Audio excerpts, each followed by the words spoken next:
I think they'll be absolutely on the front foot.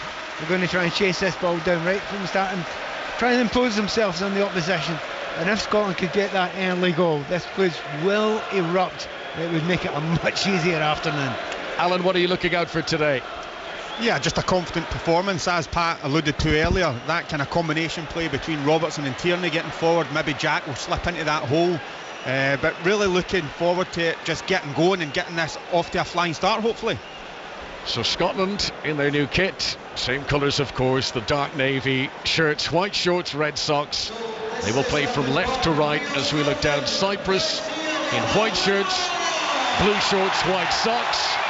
The Hampden roar in evidence as Stuart Armstrong prepares to get us started inside the centre circle. Number 17 on his back, rolls it back to Kieran Tierney. Immediately to the left-hand side to Andy Robertson, who launches the ball high into the Cypriot half. Header out by Roberge, but one back near the centre circle for Scotland again by Armstrong. And then a ball is sent over the top by Cyprus, which Ryan Porteous will backpedal to get under his control. And Aaron Hickey, who's the youngest player in this Scotland squad and this Scotland team, rolls the ball back to Angus Gunn. So an early touch of the ball for the goalkeeper on his debut. Angus Gunn, who's now the 54th different player to be selected for Scotland by Steve Clarke in these 4 years that he's been in charge. Ryan Porteous, who moved clubs in January from Hibs to Watford, scored in his Watford debut as well back in February, and he clears the ball forward up over the halfway line. Free header for Roberge again, but immediately possession returned to Scotland, and Aaron Hickey rolls it back to the goalkeeper. 0-0. Well, you mentioned about obviously Gunn, big moment for him. He looks very comfortable on the ball with the ball at his feet, which is an important thing the way Scotland play. But also, I've not talked a lot about Hickey. Maybe I shouldn't talk much about him because I've got a man beside me who knows much more about that position.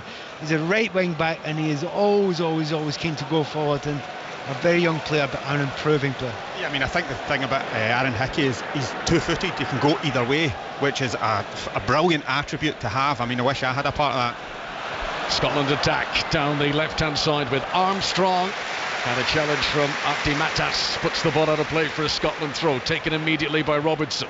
Back to Callum McGregor, who's earning his 50th cap for Scotland today. Returns it to Robertson, and he's challenged, and the ball goes out for another throw into Scotland. 10 yards from the corner flag. They attack down the left-hand side. We haven't played 2 minutes yet. Scotland 0, Cyprus 0. Later on, we've got commentary of Croatia against Wales in their qualifying group as Robertson sends in a cross that deflects out for a corner. First corner of the afternoon is Scotland's. It's no surprise that Scotland go down that left side right at the start, getting a corner kick, overloading there. I mean, it's not just going to be Robertson, it's going to be there. There's plenty of players that go and try and get in that area, particularly Armstrong as well. Robertson has placed the ball to take the corner kick, raises his right arm as a signal.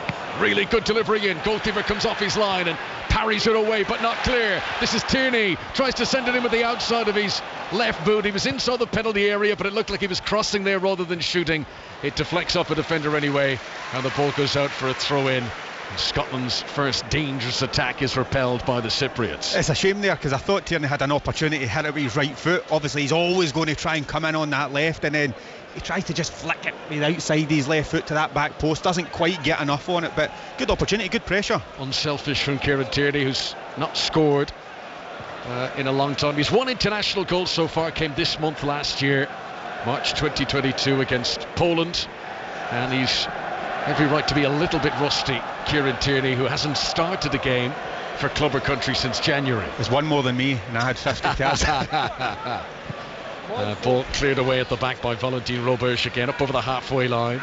Aaron Hickey, who played in Italy for the last 2 seasons before joining Brentford in the Premier League, has committed a foul here. Free kick to Cyprus, midway inside the Scotland half. Do you know there's 50,000 people in here, and they're all making quite a lot of noise? I heard the scream from up here. I'm sure you did as well. Do you know what? I'll give him an excuse for that. He's wearing one of those face masks, isn't he? So he probably got a bit of a fright, even though it wasn't a hard knock. He might have an underlying problem that just struck a nerve there. Nicolas Ianu, who plays his club football in Italy with Como. So attacking set piece. Cyprus will know this is where they might profit today. Delivery is played in, left-footed, header up into the air by Aaron Hickey. Doesn't quite come down for Gogic, and the referee blows the whistle anyway, and there'd been a push. And it's a free kick for Scotland. 4 minutes in, Scotland 0, Cyprus 0. It's probably one of the things Scotland need to be wary of, is giving away cheap fouls round about the area, because it is a big threat for them moving forward. And Porteous, I really like him as a player, but he just needs to be careful with arms. Even though he didn't quite catch him real, it's still enough for a free kick. You have to be careful. It's only a second cap for Ryan Porteous. Did very well on his debut in September against Ukraine in the Nations League. Steve Clarke at the time said his debut was outstanding, and he's in today. I think he was man of the match in that game. Yeah. It was absolutely phenomenal. He was. Scotland have it in the midfield, and you mentioned earlier on, Pat, how Robertson and Tierney will sometimes change position, and that's what they've done at the moment. Robertson on the left side of the back three, and Tierney's gone up as the left wing back, something that presumably will continue as the afternoon goes on. Those two exchange passes between them at the moment. Left hand side for Scotland. 5 minutes played, 0-0 if you're just joining our coverage. Che Adams gets involved for the first time of the game, 10 yards outside the penalty area, over by the sideline on the left hand side. And Tierney comes in, lovely little exchange of passes, and Robertson to the byline is just beaten by the ball out of play. But the warm applause at Hampton will tell you the Scotland fans enjoyed the endeavour there. They like what the team are trying to achieve. Yeah, I mean, that again, left hand side, it looks very, very comfortable there. The two try and get the ball out there all the time. It's a bit of a shame if you're playing the right, though. I think he's not got a lot of the ball so far, but going down that left hand side, just had played a little bit long. There was enough space there to get the ball through. Could have been a decent chance for a cross. How these qualifiers work, by the way, 20 teams earn their place at Germany just over a year from now through the groups. There's 10 groups. The top 2 from each group goes through to qualify, so that's that. Then another 3 teams get in through the playoffs. Scotland are already in the playoffs should they need it, and then the 24th team is of course the hosts themselves, Germany.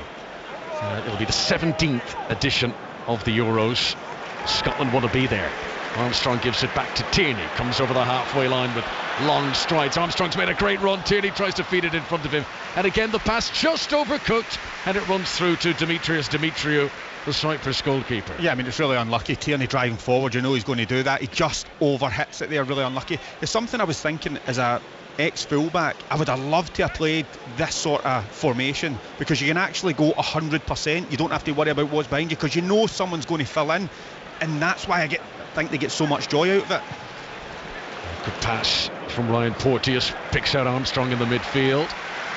Scotland with possession, and their captain Andy Robertson. He's asking a lot of Che Adams here, a ball down the left channel, which Alex Gogic gets to comfortably ahead of the Southampton striker and clears it back into the Scotland half. But so far, and it is still the very early stages, that is all Cyprus can do. They win at the back and they clear it away, and they just return possession to their host, and Cyprus is struggling to hold on and retain the ball in these early stages. Armstrong has it again, clips it back to the halfway line to Kieran Tierney, 36th cap for the former Celtic player today. Porteous will come over the halfway line and rolls it softly for Aaron Hickey, who's played 15 times for Brentford in the Premier League this season. Porteous. Watford 5 points below the playoff positions in the Championship. He'll be hoping to come up to the Premier League next season. His flag is raised for offside, and a free kick to Cyprus away to our right hand side. The other game in this group today, Spain host Norway later on tonight. That's an evening kick-off. No Erling Haaland for Norway. Didn't play in their November games either, Erling Haaland.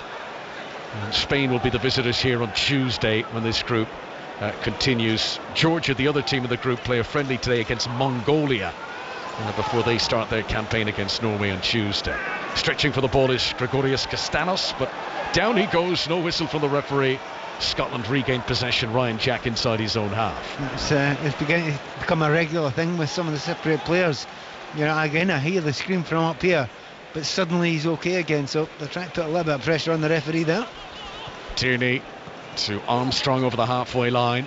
Cyprus sitting deep, no real high press into the Scotland half. Grant Hanley, who's the second oldest player in this Scotland squad, gets a touch and feeds Tierney again on the left hand side. Good injection of pace to make up 20-30 yards into Cypriot territory, and he plays the ball off Chambos Kyriakou, and it goes out for a Scotland throw once again. I think that's very good from Scotland when somebody gets the ball from the back and drives forward, because when obviously the Cypriots are back in the formation. They're 5 at the back, 3 and 2, so it's hard to break down. They really need to move the ball quickly.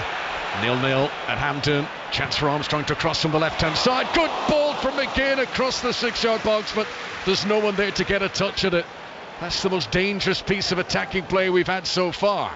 Ryan Jack in possession, the Rangers midfielder. Good ball to the edge of the penalty area. Jack gets involved again, just outside the D. Looks up and sees Robertson in a space on the left-hand side. Left-footed delivery into the area, too close to the keeper.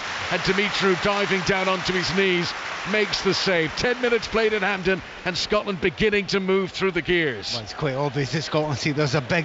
Apart from Scotland being very, very good down the left-hand side, they can see there's a weakness down there as well. Because Soulis, he's not found that position at all. He looks to me like a centre-back who probably enjoys playing more as a two.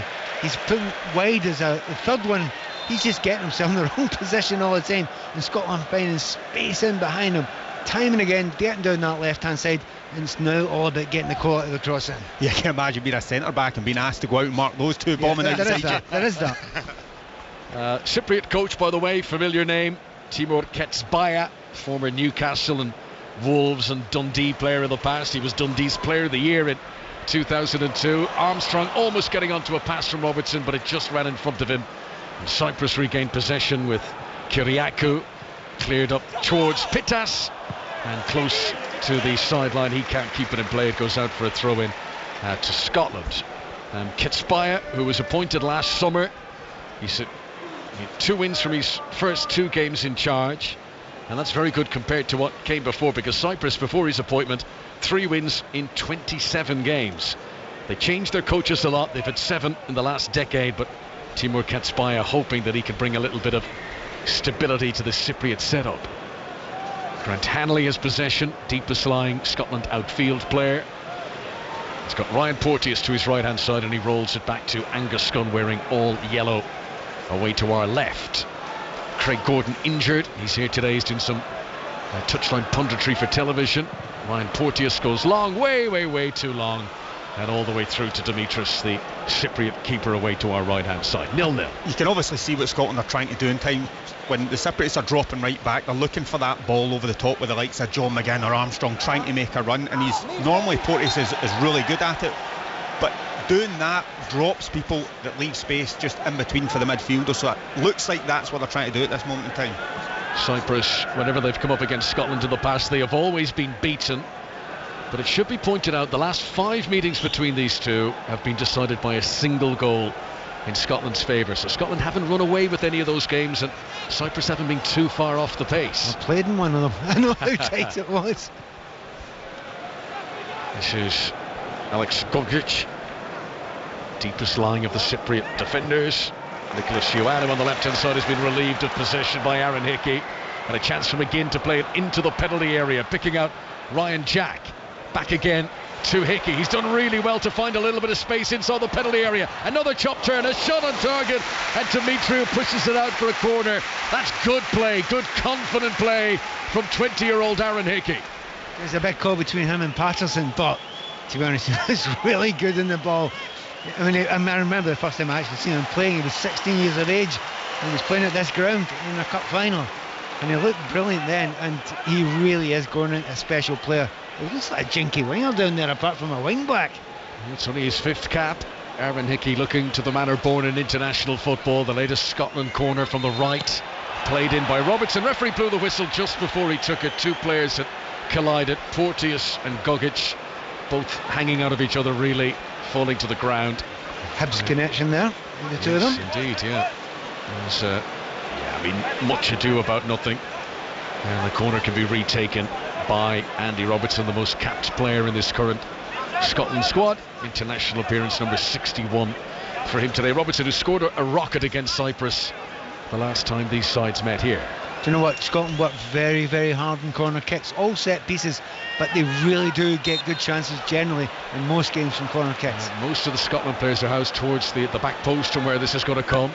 Robertson sends it in, goalkeeper stays at his line. Che Adams jumped but couldn't get a touch. Chance of a counter-attack. Castanos is immediately tackled by Ryan Jack, and the referee gives the whistle, and Cypriot players are screaming for a yellow there. The referee already has the yellow card out. They were about to launch away on a counter-attack, Cyprus, Scotland having committed players forward, and it was Stuart Armstrong, not Ryan Jack. Stuart Armstrong sliding in, catching Castanos, and that is as blatant a yellow card as you'll see. Yeah, that's what you call take one for the team, I think. I mean, they were breaking away from the corner kick, and they had men up front, so he had to do something. So as I said, he takes one for the team there. He still had about 80 yards to go. There's a long way to go. He's actually just clipped him. He's not really caught him a really hard one, but I think the referee is right there. He was breaking away. They had players to spare. It was a dangerous looking. Now VAR looking at this to see could it be a potential red card. Again, I think we've sort of gone through this. There is no doubt he's trying to trip him up. He's not trying to hurt him. He's trying to stop the counter-attack. Yellow card shown immediately, but the Croatian video assistants led by Ivan Babek are just looking at this, but I'd be surprised if this gets upgraded. Yeah, I think it's in case you're endangering the player. I mean, I don't think he's done that. He does go to ground and clip him. I don't think it's serious play, personally. That would be the softest sending off I'd ever seen in my life if it was a sending off. I would have been sent off about 25 times if that was the case. Per game. But only got there before me, Connor. Quarter of an hour played, check complete, no red card. Stuart Armstrong the first to see yellow in this game. Scotland 0, Cyprus 0. On the start of a busy day on 5 Live, Croatia against Wales in their Euro 2024 qualifier coming up at 7:30 this evening. You can listen to Sports Extra. There's boxing commentary tonight on 5 Live from 10 o'clock as well.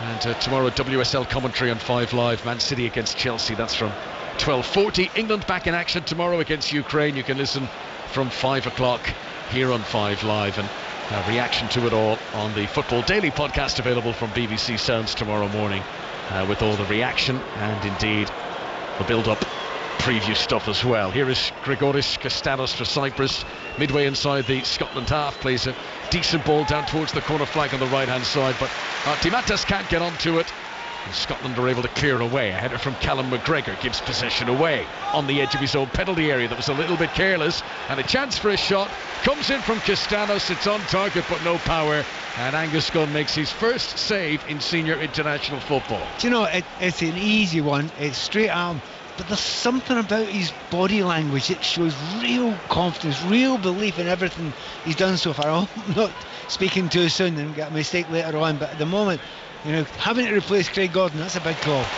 Here comes Scotland trying to launch a counter-attack down the other end.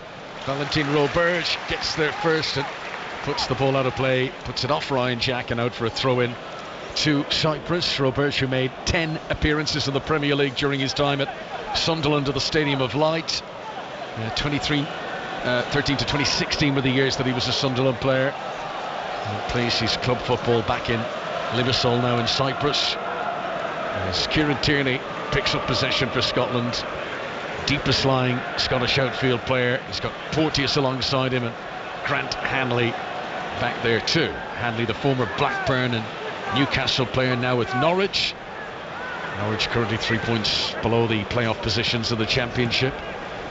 Here is Hickey, who looks so composed even when tackles are flying in around him. He just manages to find that bit of space and plays a good ball back to Hanley. Warm applause around Hampden. 17 and a half minutes play. 0-0. 5 Live from the BBC. I think that's what Aaron Hickey gives you. Say we're talking about both foot. He's quite comfortable coming in the pitch and making things happen, playing his 1-2s. You've seen we shot earlier on in the game. He's very, very comfortable. Where a normal like Patterson at right back or myself, you're only kind of looking down the line or to hit the striker. Porteous picks out Hickey up in a wing position. Right hand side, challenged well by Valentin Roberge, but Scotland hold on to it. McGinn tries to feed it into the penalty area. Andy Robertson had made a good run on the left wing, but McGinn's crossfield ball is intercepted. Tierney wins it back for Scotland inside the centre circle. It's been a good performance so far from Steve Clarke's team, but yet to really threaten Demetrius Dimitriou in the Cypriot goal away to our right hand side as the ball goes out of play for a throw in, and Che Adams recovers the ball and takes it quickly, throws into the penalty area. McGinn's first touch is weak, and it's cleared away by Cyprus up towards the halfway line. Once again they struggle to hold on to it. Callum McGregor on his 50th cap for his country confidently takes on the fullback on the right hand side, pushes the ball forward, and the assistant has spotted a foul there. Foul has been awarded against Nicholas Oyoyanu, and a free kick to Cyprus just outside their own penalty area. 0-0. They are breaking up the game well, Cyprus. You know, they're going down really quite easily. But sometimes it is a foul, sometimes it isn't a foul. Breaks up the game. Scotland aren't doing that. They want it to be played at a high pace as much as they possibly can. If there's one disappointment I think Steve Clarke might have just now, maybe try to force it a little bit. There's been a few balls played, that really aren't on. Just don't panic just now. Give it time. When Scotland are playing at their best, they accept it. Look, we've got plenty of the ball. Eventually it'll come. The spaces will develop.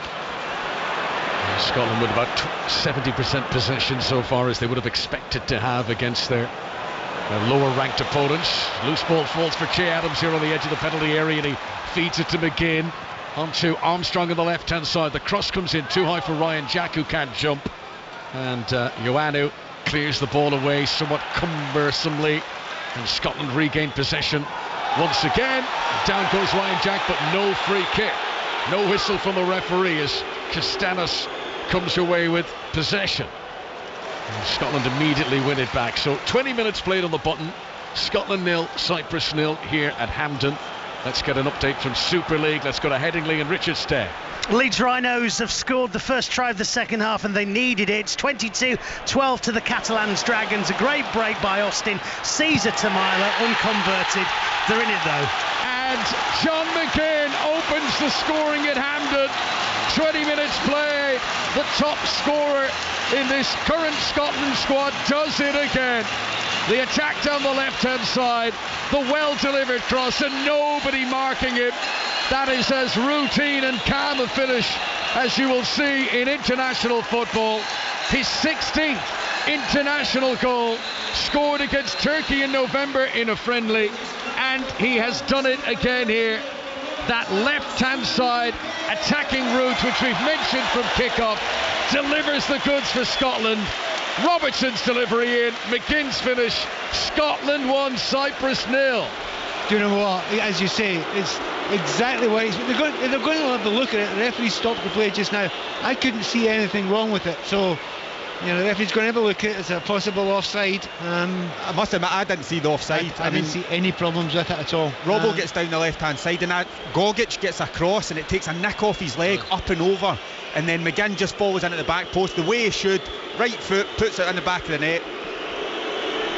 Well, the screens have gone red. There's a big VAR emblem. Now, normally red is the colour to say that they're taking action. I don't think that's the case. That's just the colour that the people operating the big scoreboards have taken here. It is still a check in progress, but John McGinn hoping that this opening goal stands and that Scotland are up and running in their Euro 2024 qualifying campaign. Across from Robertson, takes a deflection off Gogic, but at the moment it leaves his foot. Could there be an offside? I'm just looking at, we've just seen one replay.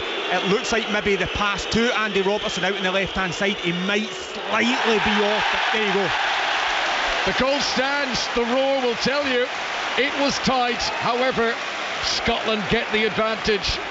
They get the decision in their favour. Scotland 1, Cyprus 0. And that will calm a few nerves now, and Scotland can enjoy themselves a little bit more. It was that supply line which you mentioned so much. The overriding dominance of Tierney and Robertson down the left-hand side, and McGinn, who's developing a very handy knack of being in the right place at the right time for his national team. Oh, he's a main scorer. There's no doubt about it. He is a main scorer. Loves playing that possession. He's got the freedom to go forward. And I'd love to say we were really, really clever by saying it would come from those two on the left-hand side. To be fair, if you watch Scotland often enough and the quality they've got, you knew they were always going to get there. Well, they've got the start we wanted. It's a quarter of the game gone, just more than that. Now's the time to calm it down and don't do anything silly in the next 5 minutes. This very day, 2 years ago, 25th of March 2021, John McGinn scored a spectacular bicycle kick against Austria. And this was a different level of the spectrum. This was a very close-range tap-in with his instep. But they all count. And this goal feels valuable as Steve Clarke looks to build momentum. We're getting to see replays again of the offside. It was so tight. But obviously, it's a great finish back post, and it's amazing to see how I was at Aston Villa when he came down there from Hibs, and he's come on leaps and bounds. He's taken everything on his shoulders, and I love watching him play with Scotland. He's got that little bit of energy, extra energy that he gives all the time here with the goals. And the goal came midway through this first half. It was the 21st minute, and John McGinn gave Scotland the lead. It's just lovely when a plan comes together, isn't it? This came together so perfectly for Scotland, what you'd want to do. You know, the question beforehand, do you play both, you know, the left full-back stroke wing-backs? Yeah, you do that. And Armstrong over there, part of that move. He's been superb when he's gone over there and linked up with those two.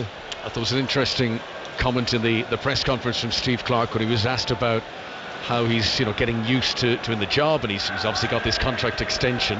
And he said one of the big frustrations when he started with the national team was that you get such a small amount of time with the players and you don't get to work with them on the training ground. But the line that I thought was interesting was, he said he hasn't become a better coach during his time, but he's become a better manager. And he does seem to have a very good relationship with these players. Scotland come in the attack down the left again. Tierney level to the edge of the penalty area. Armstrong outside him. Cross comes in dangerously, but just behind McGinn. And it flashes in front of Hickey, and it goes out for a throw into Scotland. What you were obviously saying about the manager, I mean, he was in Aston Villa for a short period of time, and the boys loved him. They loved his training, they loved his methods, and everybody bought into it. And that's what it seems to me. Everybody's pulling in the one direction. They want to meet up with Scotland. They're having a good time when they're here, and I think that's what brings everything together. Throw in for Scotland on the right hand side, leading Cyprus by a goal to nil. 25 minutes played on 5 Live for the BBC, and a ball is clipped in to the penalty area by Hickey, but he thought he saw one of his teammates. There was none, and it bounces harmlessly through to Demetrius Demetriou, the Cyprus goalkeeper wearing all green, away to our right hand side, beaten once already today. Again, as Koussoulos clears it away, right footed up to the halfway line. Kyriakou tries to control it, taken down onto the deck by Arti Matas, the captain who's been involved in the national side for over a decade now. Roberge goes long. That's not a bad ball at all. Little tester for Tierney, running back into his penalty area. The flag was raised and Cyprus were offside, but Tierney wasn't to know that, and he headed it away. That's the joy of Kieran. He's as good a left centre back as he is a left wing back as he is a left full back. And also, you know, a lot of teams do this with their full backs. They walk into the middle of the field sometimes. He's really good at that as well. But that was just classic old skilled defending, understanding where the danger was and seeing it. Roberge strong in the challenge against McGinn there, and Castanos brings it forward for Cyprus. Good challenge by Grant Hanley. Scotland don't comfortably regain possession, however, and Arti Matas goes from a mile out. I'll tell you, it wasn't a bad effort at all. Angus Gunn was only 4 yards off his goal line, and it nearly spun into the top corner. That would have been spectacular. Yeah, it would have been absolutely spectacular. I mean, I think it's one of those shots to nothing. There's nothing much else on, and he has a smash at it. Gun scrambling back into, but thankfully straight past the post. It made it look a lot better than it was. The fact that Angus Gunn from here as well, this angle. Yeah, from behind. Actually, it was about 10 yards over the bar. Had that got in, I mean, it was a circus act of a goal. That would have been ridiculous from about 35 yards out. In a moment, I remember there was another goal not dissimilar to that scored against Scotland a little while ago. Oh yes, at the Euros, yeah. As that dark memory comes in to dampen the mood. Yeah, let's not talk about it. It's a positive scene, Pat Nevin. That's not like you. Tierney gives it short to Ryan Jack in the midfield. Scotland 1-0 up against Cyprus. Tierney gets it back again, 20 yards inside Cyprus territory. Armstrong's made a good run, gets in around the defender. Tierney involved for the third time in the move into the penalty area now. Clips in the cross, looking for McGinn. Just about headed away by Roberge. Cyprus once again struggling to stem the tide as Scotland repeatedly attack down their left. Armstrong over there, Tierney over there, Robertson over there. They're overloading time and time again. This time it's Tierney, back to Robertson, into Armstrong. Neat triangular passing between the three of them. All three get a touch again here. Cyprus can't get the ball at the moment. Robertson to Armstrong, back to Robertson, takes a deflection which guides it over the penalty area, but that is a big problem for Cyprus as Scotland are attacking down the left. Destroying Cyprus down that far side there, and it's not been helped by the fact that they've got Kyriakou who's over there. He's not following his man, so when Tierney runs past him or Robertson run past him, he just watches. It's extraordinary to see it. It's such an unusual thing to see. If you do that and you keep on doing that against those players, you're going to lose more chances. They're such powerful runners. I mean, see when you sit here and you watch Kieran Tierney or Robbo, I mean, it's just run after run after run. For any defender, you're sitting there thinking, give me a break, go the other side. But at least try and stay. He just chucked it there. It was Patrick Schick who scored that goal from the halfway line for the Czech Republic against Scotland at the Euros. But it's Scotland who lead here. Half an hour played at Hampden. And early pressure from Steve Clarke's team has been rewarded by that John McGinn goal. He's 16th for his country. And Cyprus have not, apart from one outlandish effort from range, have not given much evidence to suggest that they've got much of a way back into this. But can Scotland build on their lead ahead of the break? McGinn with a cushioned header infield. Picks out Armstrong. Lovely touches to weave away from three defenders. Artie Matas battles back and brings Stuart Armstrong to a halt. Scotland win it back again. Good work from McGregor. Now Ryan Jack outside of the right boot looking for McGinn. Roberge lunges in ahead of him, but Cyprus can't hold on to it, and Grant Hanley rolls it back to Angus Gunn. They've not got any real foothold in the game in Scotland's last third of the pitch. They've that one long range shot, but they don't seem to be able to hold the ball. But that is the separate way to play. They want to play in the break, and they know they'll get one or two chances. And as Alan was saying earlier on, free kicks from somewhere quite close to the box and the odd corner kick, they'll try and get some capital out of that. But apart from that, Scotland are absolutely dominating this game. This is Callum McGregor inside the centre circle. Tierney on his left shoulder onto Armstrong. These are effortless passes, no pressure on them. Robertson now midway inside the Cyprus half, but he was in an offside position as the ball was played to him. The flag goes up and that's offside. John McGinn. So with this goal, he's now been involved between goals and assists. 22 goals for Scotland since Steve Clarke took charge. That is 12 goals more than any other Scotland player in that period. It's some going. I mean, it just shows you how he's developed as a player. I mean, I think his best position is more forward the pitch than trying to be that holder and using all his energy to try and close people down. Actually making runs in behind. He understands which area of the pitch to be in. And by the way, this is good. Well done, ref. Free kick has been awarded and a yellow card has been shown to Grigoris Kastanis, and the referee points to another part of the pitch and now to this one, and he says cumulative. You've been going down too easy. You're trying to deceive the officials. Yellow card for diving. That's a shocker. I mean, that's a 10 out of 10 for diving. Yeah. There's two guys at the side there going 6.1, 5.9. 6.1 is quite good out of 6. Kastanis, who's actually a Juventus player, they're his parent club, but he's been on their books for 6 seasons. He's only ever played once for the Juve first team. He's always been out on loan. He's with Salernitana at the moment in Serie A, but he's had 6 different loan moves away, and the diving club could be the next loan move on that particular evidence. As Tierney comes forward for Scotland, his pass is cut out, but McGregor wins it back once again. And Scotland really haven't had to get out of third gear in this game. It's been very comfortable for Steve Clarke's side. Armstrong gives it back to Ryan Jack. 32 minutes played. Scotland 1, Cyprus 0. Now, the last time we went for an update to Super League, there was a goal, so maybe it'll work again. Leeds Rhinos against Catalans Dragons. Richard Stead. Well, we've had 2 tries since you were last with us. Jared O'Connor diving over from dummy half, no one home at marker, and Darrell Alfort's a length of the field effort from Leeds. It's been all the Rhinos. Reece Martin, though, has missed all 5 of his conversion attempts, otherwise they'd lead. As it is, 18 minutes to go. Dragons lead by 22 points to 20. Thanks very much, Richard. You can listen to live commentary of the Women's Six Nations over on Sports Extra. Wales are taking on Ireland. Later on, 4:45, England against Scotland. Claire Thomas, Andy Nicholl and Kat Merchant will be with you for that. Oh, Angus Gunn has slipped on the edge of his penalty area and he gets away with it. But just for a moment on his debut, little heart in mouth for Angus Gunn. Yanis Pittas running in at him. Now, it's edge of the area, but at the side. He tries to put the brakes on as he slides to the edge of the area. I don't know if he's got the wrong studs, but the feet give away underneath him, and he's fortunate as he lands down on the ball and is able to recover. That could have been quite horrendous. Ooh. And the thing is, it's not a mistake. You don't expect their ground to give away the way it did there, and just about a minute before the cameras went on a close-up in his dad, who probably has got his heart rate a wee bit higher now.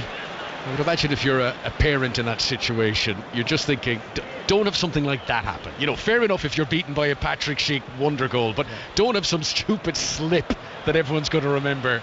And Angus Scott will be pleased to have gotten away with that. Yeah, but I even think about that when I'm watching my 14-year-old son playing football. Just please don't. So, do you imagine the nerves when you're sitting watching your son or your daughter playing at this level? Yes, it'll be a proud day for Brian Gunn watching on. Scotland coming the attack again. Che Adams, good run. McGinn's nearly in again. Goalkeeper Dimitri comes out. McGinn collides with him, and the referee gives the free kick in Cyprus's favour. I think it was there to be challenged for, but as we know, goalkeepers are always a protected species in any collision at all. But again, and you mentioned it, you know, McGinn making these runs, getting into the penalty area, and Dimitri got there just ahead of him. Yeah, I mean, it's a ball that has to go. It's a 50-50. Probably as it worked out, the goalkeeper just got there quickly, but the ball flicks on off Gogic's head, and it's in that area where it's a bit uncertainty. Everybody's going to go for it, and the goalkeeper came off worse, but John McGinn has to go for that there. Yeah, and I don't think the goalkeeper got much on the ball, did he? You know, so it was, you're absolutely right. He wasn't looking completely confident about it when he went for it. I mean, McGinn's he's finding so much space. I mean, we know he's very good at attacking from a deeper area, and it's very, very hard to mark a player coming from that area if he's running and he's got to run on you. But at that moment in time, you're right, he has to go for it. It's his energy levels as well. I mean, he can go 90 odd and again if he really needs to. I mean, he's got energy levels through the roof, and he gives everything for Aston Villa and the nation, and you can see it. Well, you're talking about Aston Villa before. I'd been watching him at Hibs, being a team that I had a season ticket for at the time, and wait a moment. Here's another chance for Scotland. Armstrong beaten by the bounce on the edge of the penalty area. He was almost like a performing seal there, hoping the ball would just land on his nose and he could nudge it into his path, but it just eluded him, and Cyprus breathed a sigh of relief. It's still 1-0. 10 minutes to go to the break. Referee's looking at something. I wonder what he's looking at. Referee just delaying the restart of play with the throw-in. VAR having a look to see, maybe there might have been a handball on the edge of the area. Yeah, couldn't see anything. It looked like a little bit of headed tennis to me. Yeah. Anyway, it's not been deliberated for long. No further action being taken by the officials. Throw in for Scotland. Hickey has received it back again. Porteous returns it to the Brentford man. Neat triangular passing with Ryan Jack. He's done well there, turned into trouble, but managed to squeeze a pass away.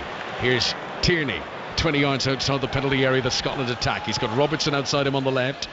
Again, combining with Stuart Armstrong, and a clever idea from Armstrong. He wanted to play it in front of Robertson. Robertson hadn't quite anticipated it. Cyprus have made a mess of the clearance. Armstrong gets another chance to deliver, and it deflects away off Kousoulos and out for a corner to the home side. Scotland thoroughly dominating as we approach half-time at Hampden. It really is a moment. If you don't often get it in international football where you think, I can fill my boots here, I can get as much of the ball as I want, I can get lots of space, I've got players around me that can make space for me. It does look very special, but as we keep on saying, most of it's that left hand side. 1-0 can be a dangerous lead, of course, in international football. Here comes the latest Robertson corner. Header on the edge of the penalty area by Arti Matas has cleared it outside the box. Chance for Yanis Pittas to try and bring it over the halfway line. He's challenged fairly. It's a lonely old job leading the attack for Cyprus today. Pittas has barely had scraps to feed off. Here comes Robertson, who must have seen more of the ball than anyone else in the game so far. Tries to take on Kousoulos, puts the ball one side of him. The defender's done well. Cyprus hold on to possession, but can they keep it now in the midfield? Pittas turns with Grant Hanley in behind him, and that is a foul, and a free kick to Cyprus just inside their own half. Yeah, it's a foul. He drags him back, but it's probably the only thing sitting here watching it you could say is probably that final third. Just that last pass is maybe just letting them down ever so slightly, but they've looked really comfortable. I would say one tiny danger area I can see for Scotland. At Scotland's own corner kicks, we've almost been caught twice now. So maybe a wee bit of caution now when we get a corner kick. Make sure there's enough pace at the back, because they like to break the Cypriots. I went as a fan to watch Ireland on Wednesday at home to Latvia. Ireland went 2-0 up. We thought exactly what the Scotland mood is here. This is fill your boots time, enjoy this. And it came back for 2-2, and in the end Ireland squeezed the 3-2 win, so you never quite know. But here is Arti Matas, midway inside the Cypriot half. Scotland leading Cyprus by 1-0. The goal scored by John McGinn midway through this first period. Wales leading Ireland 12-0 on the opening day of the Women's Six Nations. Alex Callender and Ciara Bevan with the early tries for the Welsh there. And Cyprus holding on to possession, which is something they've not done much in the game. They've put 6 or 7 passes together now. Roberge on the edge of his own penalty area.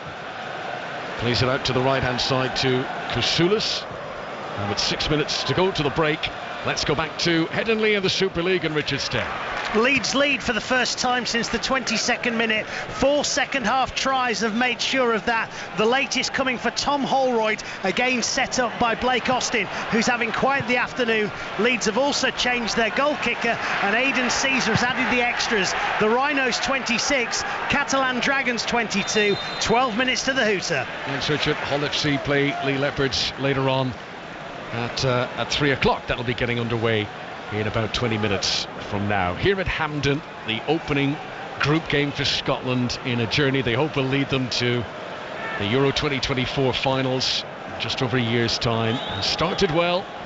John McGinn's goal has Steve Clarke's team in front. Ryan Porteous here rolls it back to Angus Gunn. Right-footed clearance high, swirling, comes down on the halfway line. Header won by Nicholas Ioannou, who began his career in the academy at Manchester United. He then went on to the Nottingham Forest Youth Academy. Forest have obviously got strong Cypriot connections. There's a lot of these Cyprus players who've been in the Nottingham Forest Academy at early stages of their career. As Armstrong attacks with strong running down the left-hand side for Scotland.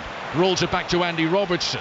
Good anticipation by Kyriakou to win it here for Cyprus.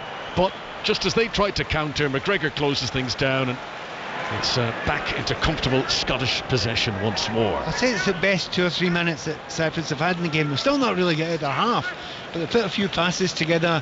They've tried to close down a little bit. I think they just take little moments and they try and push it a little bit.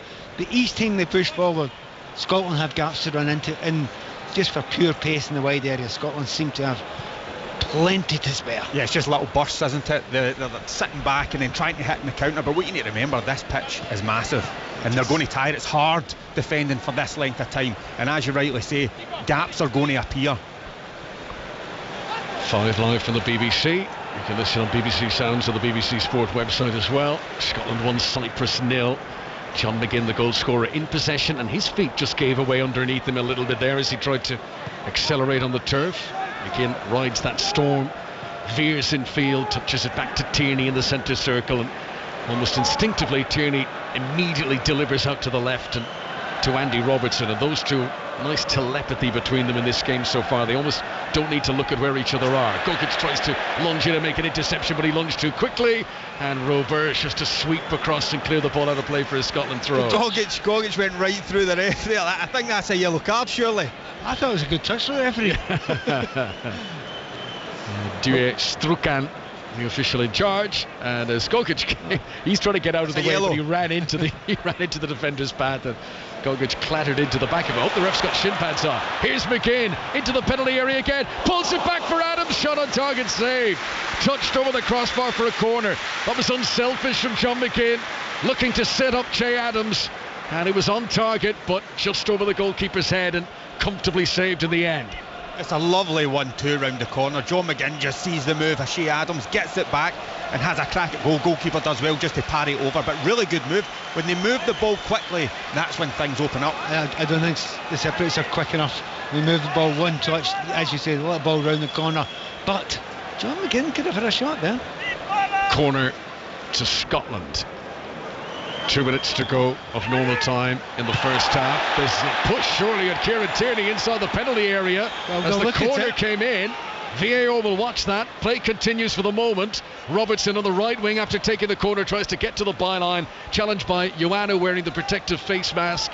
Robertson skewed off his boot. That's not what he meant to do. He sent it behind Callum McGregor, who sprints back into his own half but salvages the situation, and Scotland will come again. In the background, VAR will be looking to see if there was any push on Kieran Tierney there as the ball came in for the corner. Play continuing with Armstrong midway inside the Cyprus half, left hand side of the field. Gives it out to Robertson, back to the halfway line to Grant Hanley. Tierney, who's now taken up the more attacking position, has turned the wing back brilliantly there. Kieran Tierney, low ball in. Robertson tries to shoot on the edge of the penalty area. Good defending body thrown in the way to block it by Valentin Robert. Scotland tried to attack again. Steve Clarke would love to make it 2-0 before half-time. Do you know, mentioned earlier on about the players, the wing backs going a little bit more central. Did it there brilliantly.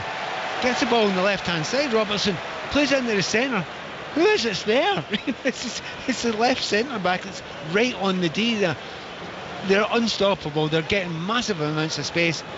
Actually, the biggest concern Scotland's got so far is people tripping over or slipping. Yes. There's a lot of that happening out there. I wonder if some of the footwear might be adjusted over half-time, because we've seen the evidence of the turf just giving. I mean, it looks lovely, but clearly it's giving away under the feet of it seems to be the Scotland players in particular. Here's Ryan Porteous, runs 20 yards into the opponent's half, picks out Che Adams 10 yards outside the penalty area. McGregor tried to dink one in front of Aaron Hickey, who'd made a very clever run. That was repelled by a defender. Hickey might get another chance here. Gogic tries to hold him up. Hickey's got to run out of the penalty area, but he does hold on to possession for Scotland. Scotland leading by a goal to nil at Hampden. We're about to move into stoppages at the end of the first half. This is 5 Live from the BBC.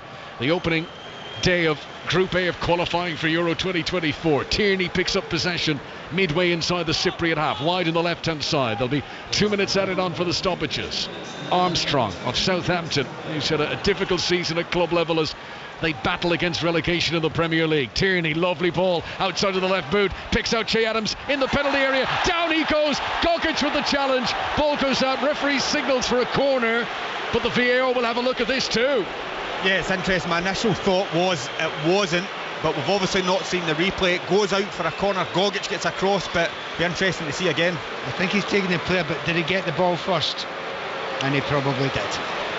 Yes, we're just seeing the replay confirming that. It's a stretch, but he connects with the ball and then collides with Che Adams, and that will work well in his favour. Lovely pass, by the way, from Tierney into him. Yeah, I mean, he tried it earlier on, didn't he, with outside his foot. This one connects with Che Adams. Really unlucky, but Gogic gets the ball. Corner kick. Che Adams, who scored against Armenia last summer. He's one of the players waiting inside the penalty area, but the referee is delaying the taking of this corner kick, while the video assistant referee looks at the replays of the boos, and the groans in the background will tell you that they've decided no penalty. So 1 minute of the two have already expired. Might be a little bit added on for that decision. Corner to Scotland, 1-0 in front. Andy Robertson's delivery, an outswinger from the far side, is headed away with good distance by Yanis Koussoulis. But once again, Cyprus can't hold on to the ball in the central area, and it's launched back towards the Cyprus penalty area by Hickey, trying to pick out Porteous, and headed out for a throw-in. Scotland remain on the attack down the right-hand side. Steve Clarke will be pleased. I guess the only complaint he'll have is that Scotland haven't added to the one goal. And that is the one complaint, and they've made decent enough chances, but you know, international football is not easy. It's been a packed defence a lot of the time, but they have to come out at some point. Most famous win in Cyprus football history was 1998. They beat Spain, and fathers of 3 of the current squad played in that win in the late 90s. They've never qualified for a major tournament, Cyprus, and they are hoping for a positive beginning to this qualifying campaign, but finding it very tough going against a well-drilled, well-organised Scotland team. Doesn't appear to be any square pegs and round holes down there for Steve Clarke as the whistle goes for the break. So once again, it's the John McGinn show. His 16th international goal. He took it well. He's nearly been on the end of a few other chances as well. Scotland will hope to build on their lead in the second period, but for now it is 1-0. Yeah, I mean, I think the manager will be very happy. They've moved the ball about well. It's a good goal. What we're asking these players now is, can you go and put your foot down? Can you go and get 2? Can you go and get 3? It's just been that final third, the last pass, that's maybe just let them down ever so slightly. But as Pat said earlier, just be careful on the break. Yeah, no, I'm very, very happy with it. You know, controlling of the game. But you got to expect the Cypriots will do something slightly different. They might go to a back 4, might change it. Nothing is ever certain. We've said it before, Connor.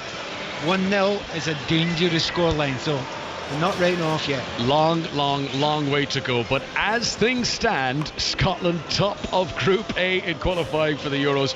45 minutes to go here. Scotland 1, Cyprus 0. It is a dangerous scoreline, 1-0, but Roddy Forsyth, who's been watching alongside our commentary team, I wouldn't have thought Steve Clarke will have too many complaints going in at half-time. No, although I do notice he was a little concerned, I think, about the pitch.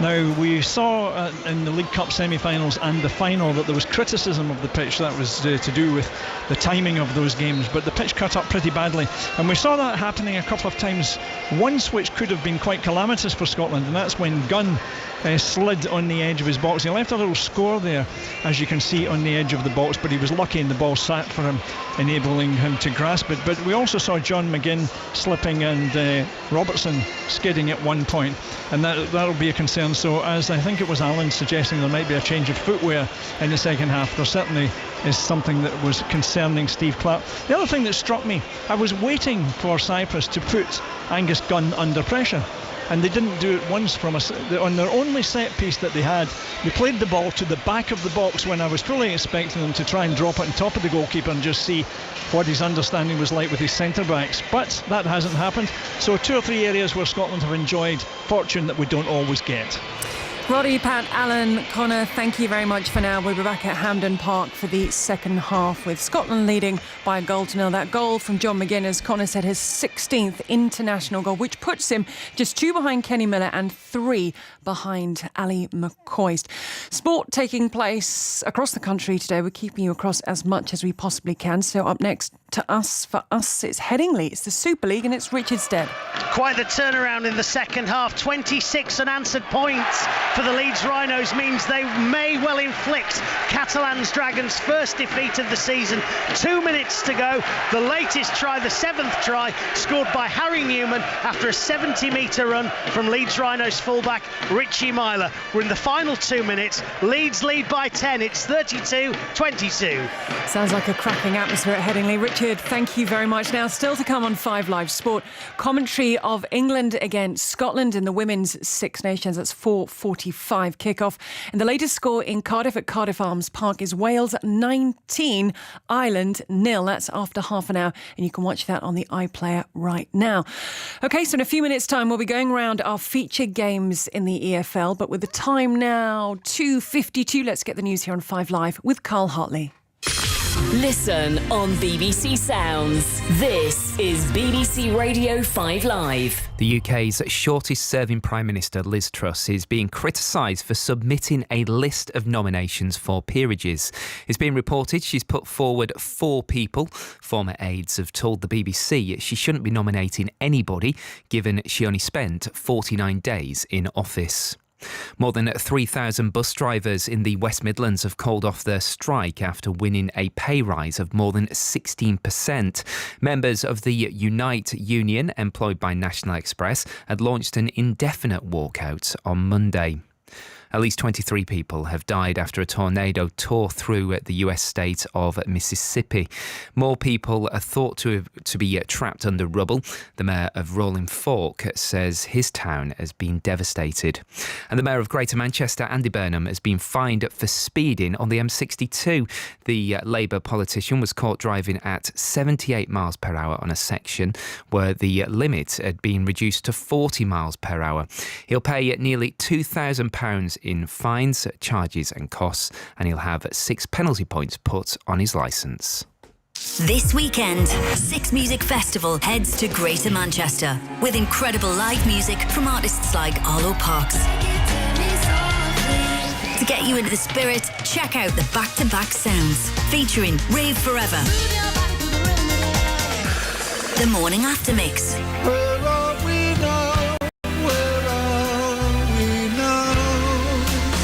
and Indie Forever. Find the Six Music Festival Back-to-Back Sounds on the Music tab, only on BBC Sounds. This is 5 Live Sport with Gigi Salmon. And welcome back to 5 Live Sport on this Saturday afternoon. We have a lot to get through before we return to Hampden Park, where Scotland are beating Cyprus by 1-0 as they start their qualification camp for Euro 2024. But it's full-time at Headingley, and watching the rugby league for us is Richardstead. Yeah, there's a saying around these parts that you never write off the Rhinos. You could have done at half-time, though. Catalan's Dragons, the unbeaten French side, were leading 22 points to 8. They've been nilled in the second second half. A virtuoso performance from the Leeds side, including 7 tries, a brace for England international Harry Newman among them, and Leeds have come out victorious, their 3rd win of the season, 32 points to 22. Warrington Wolves now the only unbeaten side in the Super League competition. Thank you, Richard. I think the fans will continue to enjoy themselves for some time to come. So a win for Leeds in the Super League. Right, let's go round our featured matches in the EFL. No championship today, so we start in League One. There are 6 matches. We are at 3 of them, and we begin at Peterborough, just outside the playoff places as it stands, but can close the gap to this afternoon's opponents, Derby, who are in 5th to just a single point. And at London Road for us, Aaron Paul. Yeah, 4 points separate these two sides in the race to the playoffs, but the form book reads the other way round. Posh are on the charge. Derby, well, performances haven't been up to scratch. I spoke to the Rams boss Paul Warne an hour ago. I asked how he was. I got one word: stressed. Said with a smile that, I mean, who would be an EFL manager? Anyway, to the delight of the Derby fans, 16-goal striker David McGoldrick leads the line this afternoon. Peterborough could go to within a point of the top 6. Josh Knight comes in for them at what looks like a sold-out London Road. There's a lot of stress out there at this stage of the season. Aaron, thank you very much. A similar story with Wickham. Now they're in 8th behind Peterborough on goal difference. Matt Bloomfield's side are at the Valley to take on Charlton. And watching for us, Nick Godwin. Yes, Wickham's form's been quite patchy in the 6 games that Matt Bloomfield has had in charge so far. 7 points taken, which contrasts rather heavily with the 5-match winning streak that Gareth Ainsworth signed off with at Adams Park before switching to QPR. They are 4 points off the playoff spots. Victory today, with a game in hand over some of the teams above them, would put them very much back in the promotion picture heading into the busy Easter period. Charlton's last 4 wins have all come away from home. They're 16 points off the playoff spots and haven't won at the Valley since mid-January. Wickham really should sense an opportunity.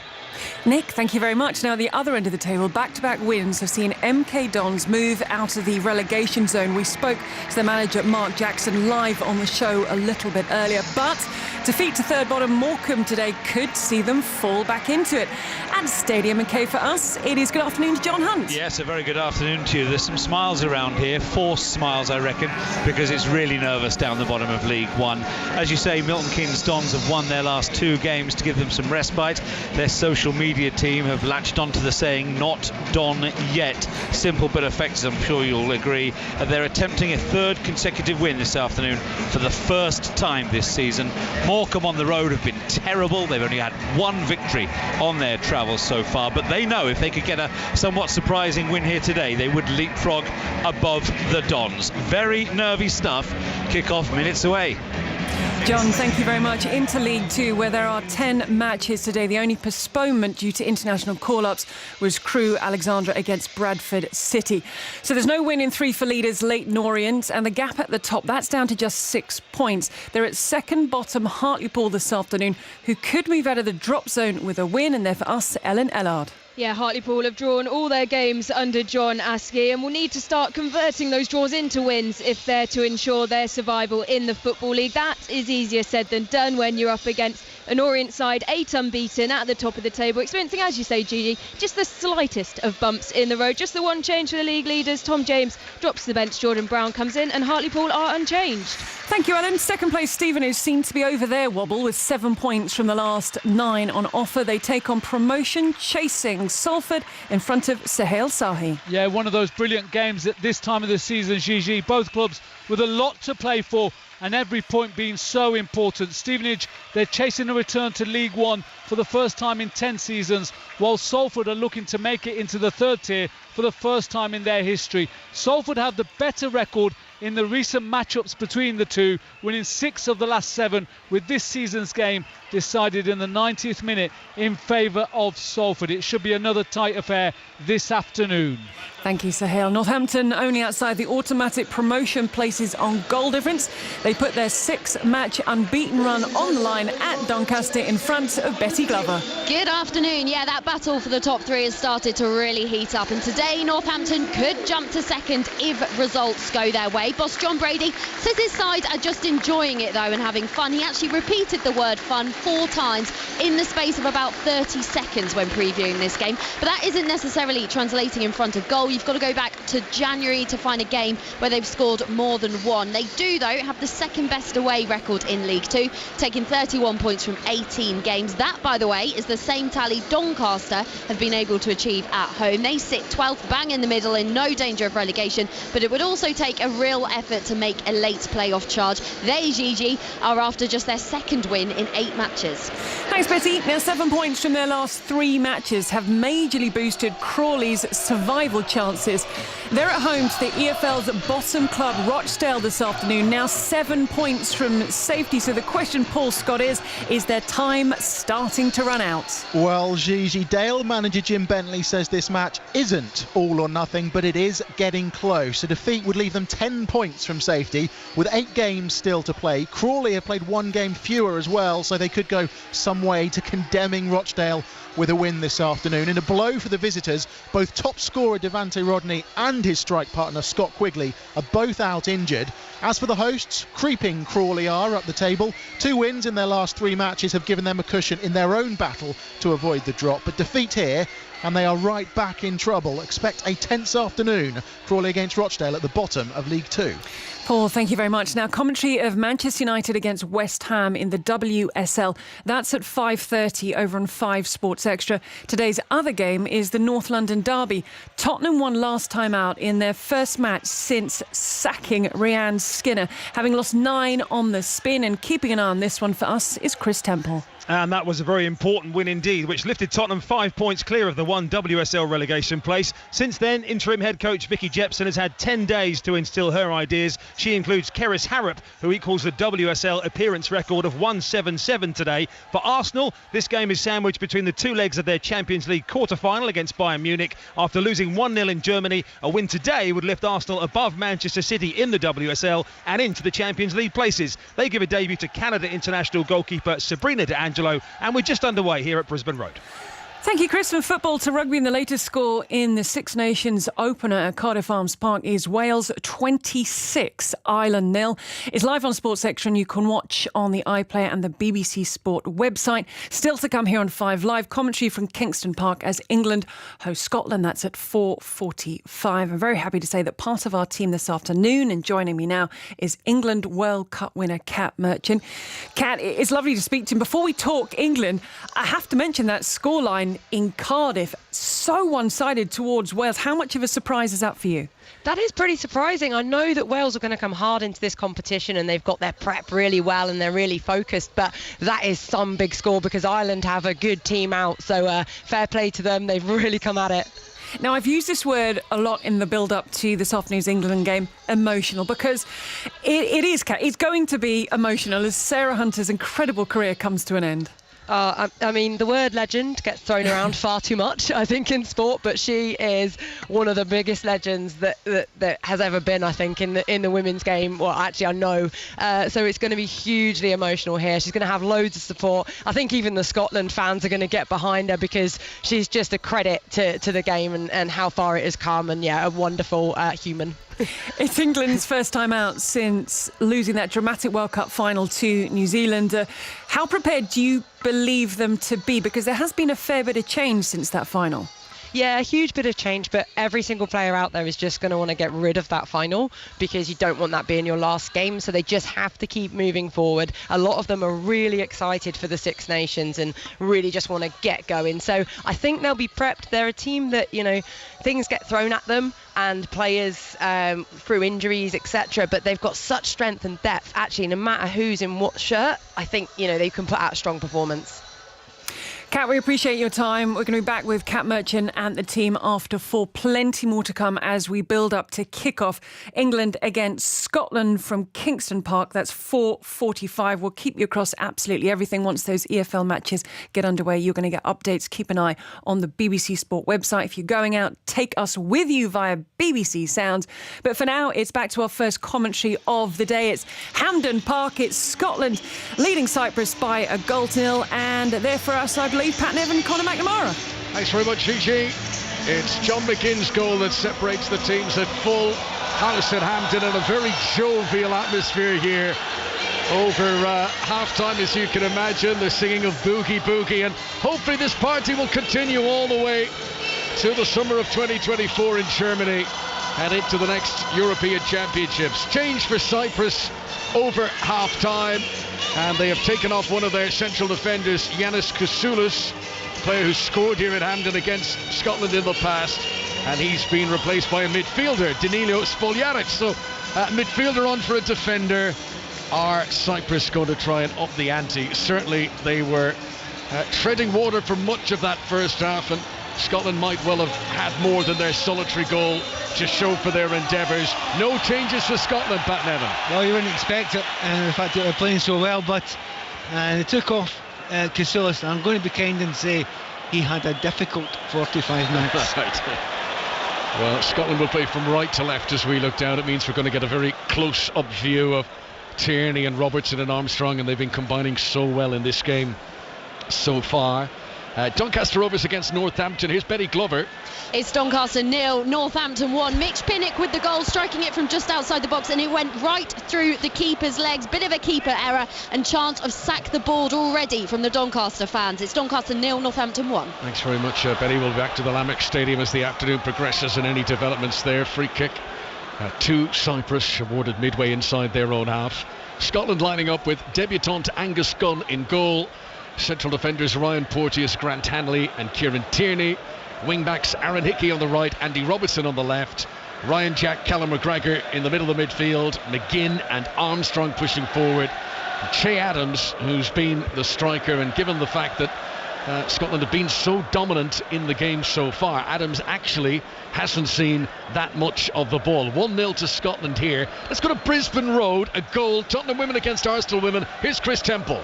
Goal for Arsenal just 4 minutes in from Swedish striker Stina Blackstenius. Ball over the top, inside right. Blackstenius looked up, saw the keeper off her line and lobbed it into the back of the net from a wide position. Tottenham 0, Arsenal 1.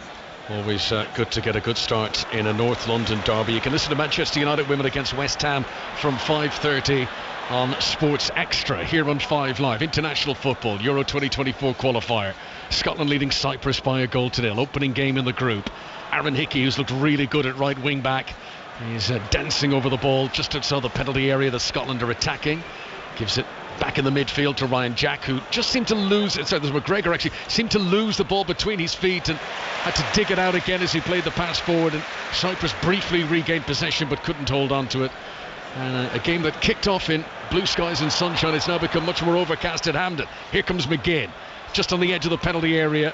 Right hand side of Scotland come forward. Good battling by Hickey to try and keep the chance alive after a loose pass, and then a firm challenge comes in from Callum McGregor, and that is going to be a free kick to Cyprus, left wing back position for them. Here's Alan Hutton. It's the one thing that you want from the likes of Hanley at the back there. We spoke about them trying to break on them fast. He needs to talk to people round about him to make sure there's cover back there, because it's the one thing that the Cypriots have got in their favour, is trying to hit on the counter. You need to be careful what's going on round about you when you're throwing that many Scotland players forward to create something.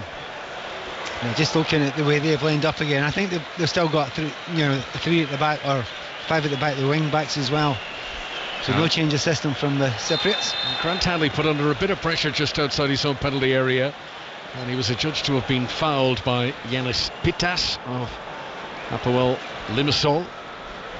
Free kick to Scotland, which has been taken. Robertson rolls it back in to Grant Hanley once again. Grant Hanley, who scored against Austria this day 2 years ago. That was the game that John McGinn had the dramatic bicycle kick in. It's McGinn's side-footed finish that has Scotland in front here today. 1-0 they lead. Early stages of the second half and 5 Live.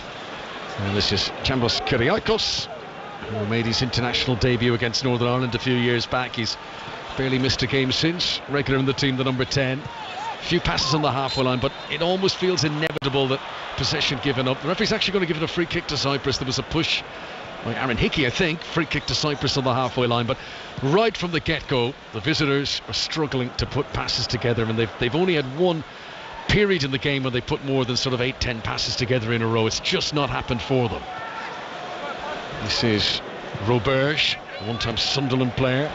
His poor pass immediately gives away possession to Ryan Jack, and now Che Adams will attack the Cypriot penalty area down the left hand side. Tried to deliver a ball. John McGinn, who else should make a surging run through the middle, but Che Adams' attempted pass to him was cut out. Adams will get another chance here, but a heavy first touch sees the ball spin out of play, and that is, but I thought it had gone out of play first before it came back in again, and then the last touch off the defender, but the referee has given the corner kick to Scotland. I mean, it's definitely something that Che Adams gives you. He doesn't give defenders a moment's peace. It's a poor touch, but I think it's just on the line, and then it makes Gogic have to dive in there, and it's a corner. And Robertson plays this one short, and Castanos slides in and puts it out for a corner once again. Left-hand side of the field. As Scotland come forward. We've played 5 minutes in the second half. Scotland 1, Cyprus 0. 1 yellow card each in the game so far. Robertson raises that right hand as a signal again. Here it comes, left-footed, high swirling towards the back post. Everyone had run to the front post, so crossed wires there for Scotland, and the corner is cleared away. Not very far, mind you. Throw into the hosts, deep inside Cypriot territory on the far side of the pitch. Scotland are trying to inject a bit of pace. You can see things like that, throw-ins, corners, they're taking them quickly. They don't want Cyprus any opportunity to relax. They want to keep them on their toes. Here is Callum McGregor on his 50th cap for Scotland. Gives it to Ryan Jack on the right hand side. Infield again to McGregor. Nicely worked. Attempt of a little dinked ball into the penalty area, though, doesn't work, and Cyprus get the chance to clear the ball away, but once again they struggle to hold on to it, and Robertson commits a foul on Castanos, and a free kick to Cyprus. Closing down though, isn't it, for Scotland? They're not giving the Cypriots much chance. You know, they're not playing the ball out. They're not that technically gifted in the midfield. But if you give even average players, you know, they're not average, but if you give players that are not as good as you space, they can look very good. Scotland just have not given them space for the vast majority of this game so far. And Cyprus, who have won the opening game of each of their last 2 European Championship qualifying campaigns. They beat Bosnia in 2014, they beat San Marino in 2019, but behind here, Scotland's lead, 1-0. Steve Clarke would certainly like the insulation, the little insurance package of a second goal here to really make things comfortable for the home side. Robertson has possession just inside the Cypriot half. Back to Kieran Tierney, back in field to Grant Hanley once again. I mean, you wonder if Kitsbaya is actually thinking at half-time or now, do I make a change? Because sitting back like this, you're just inviting the pressure on, and it's probably a matter of time, hopefully, before Scotland gets something. Do they change it? Do they stick? Do they twist? Now, they've not made a change in the system, personnel, but no system change whatsoever. Just the same game. But there's plenty of teams that do that. They think, okay, we'll just survive and maybe have a go for the last 10 or 15 minutes. That backfires if you go 2-0 down. Yellow card shown to Nicholas Ianu, the player with the protective face mask on. Challenge on Aaron Hickey. Free kick to Scotland inside their opponent's half. Callum McGregor standing over it, the third most capped player in this Scotland squad. Gives it short to Ryan Jack. He plays a 1-2 with Aaron Hickey. Scotland's passing in the central midfield area has been very, very, very good today. As Hanley plays a ball that's too far in front of Kieran Tierney, and it goes out for a throw-in to Cyprus, right full-back position for them. There was a wee bit of that in the first half, you know, trying to force it when there's no real need to force it. You've got good possession there. I mean, you want to play at high tempo when you can, but when the ball's not on there, just keep it. You know, they won't enjoy chasing after the ball, which they're having to do most of the time, Cyprus. Yeah, and that's what we said earlier. It's such a big pitch, they will tire. There's going to be spaces, so if they continuously move the ball around quickly, that's where they're getting opportunities.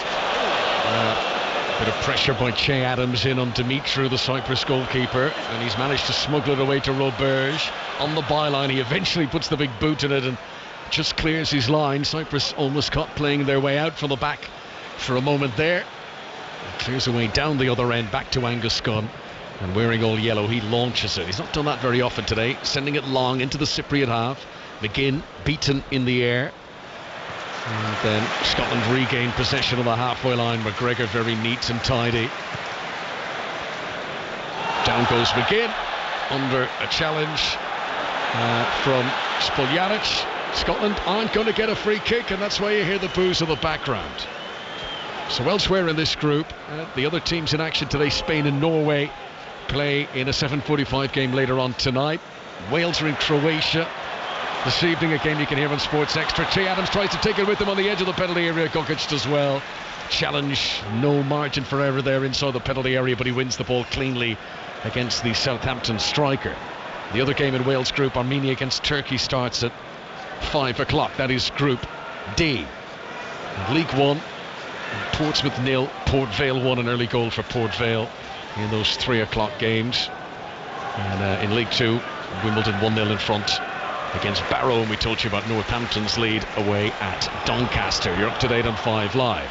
Here is Aaron Hickey weaving in front of the Cypriot penalty area, and for the first time today he sends a wayward pass and it goes out for a goal kick. Yeah, I think Scotland got a real problem up front now. I don't think Che Adams can carry on. He got a kick, when it went down, we thought it may have been a penalty kick, and I think he pulled a little bit of a calf in that earlier one just near the end of the first half, and just in the start of the second half he looks to me as if he's labouring quite a bit. So who would you bring on to Dykes replace is him? up on us a bit. Most obvious one, Dykes is physical. He's trying to run it off just now, but you can tell he keeps on looking over at the bench. But I think if Dykes does come on, it maybe changes the way that Scotland play a little. They can go direct, see some of the longer balls, and then they play off him. No, he's gone down now. He sat down. Sometimes you have to look at players' body language. He was limping a little bit, but it's the continuous looking over towards the bench as if to say, I've got a problem here. You can actually see it looks like he's rubbing his calf, to be honest, so I think you're right, Pat. Cool. I think he could have maybe had a wee pull or a wee nick there.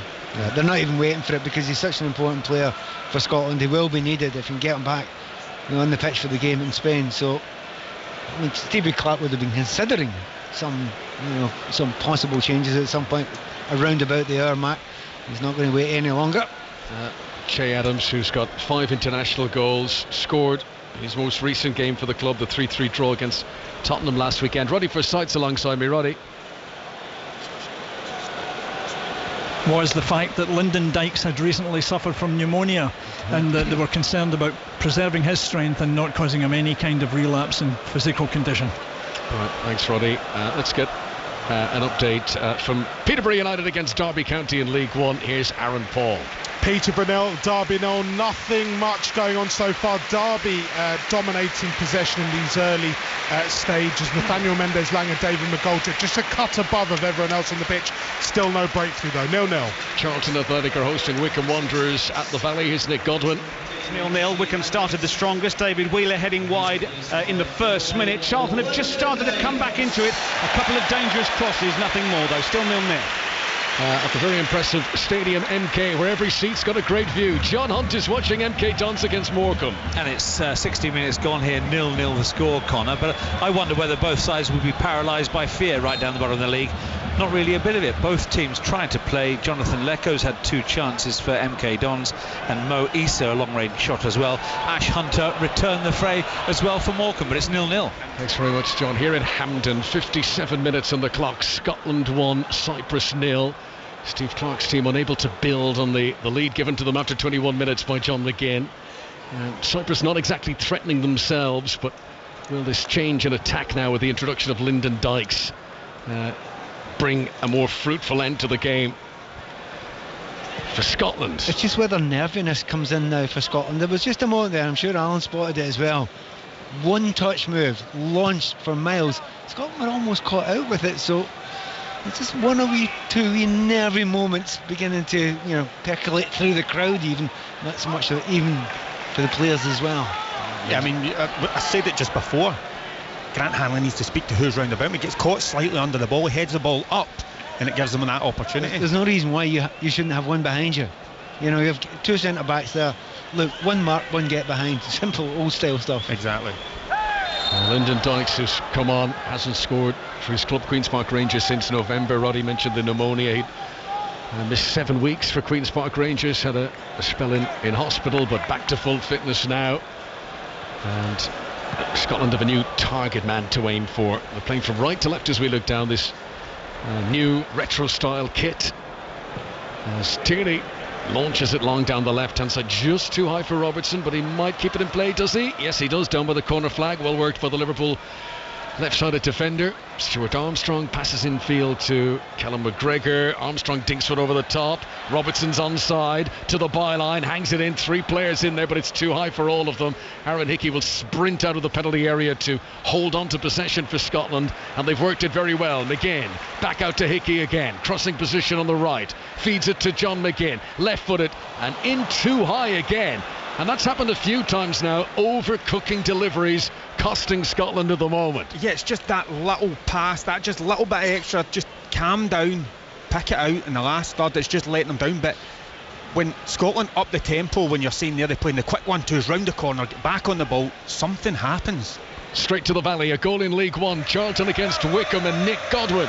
Charlton 1, Wickham 0. Miles Leaburn tucking home from an Albie Morgan cross down the right-hand side. This is not what playoff-chasing Wickham had in mind. They trail Charlton by a 1-0. And here in Hampden, we have reached the hour mark. Scotland 1, Cyprus 0. Throw into the Cypriots, right-hand side as they come forward. Minas Antoniou will take it, a player who's come back from a bad ACL injury in recent times. But he's surged forward here after he got the ball back, runs into Kieran Tierney, and it's launched long. And Lyndon Dykes is on the prowl, but Gogic holds his nerve on the edge of the D and comfortably clears the ball away. Spoljaric will go long himself. This is down the right channel. Kyriakou's made a run. Now he's picked up possession level with the edge of the penalty area that Cyprus attacks. He's wide on the right-hand side. He's got Tierney leaning into him, and he's put it straight out of play for a throw into Scotland. No teeth at all in the Cyprus attack. So far.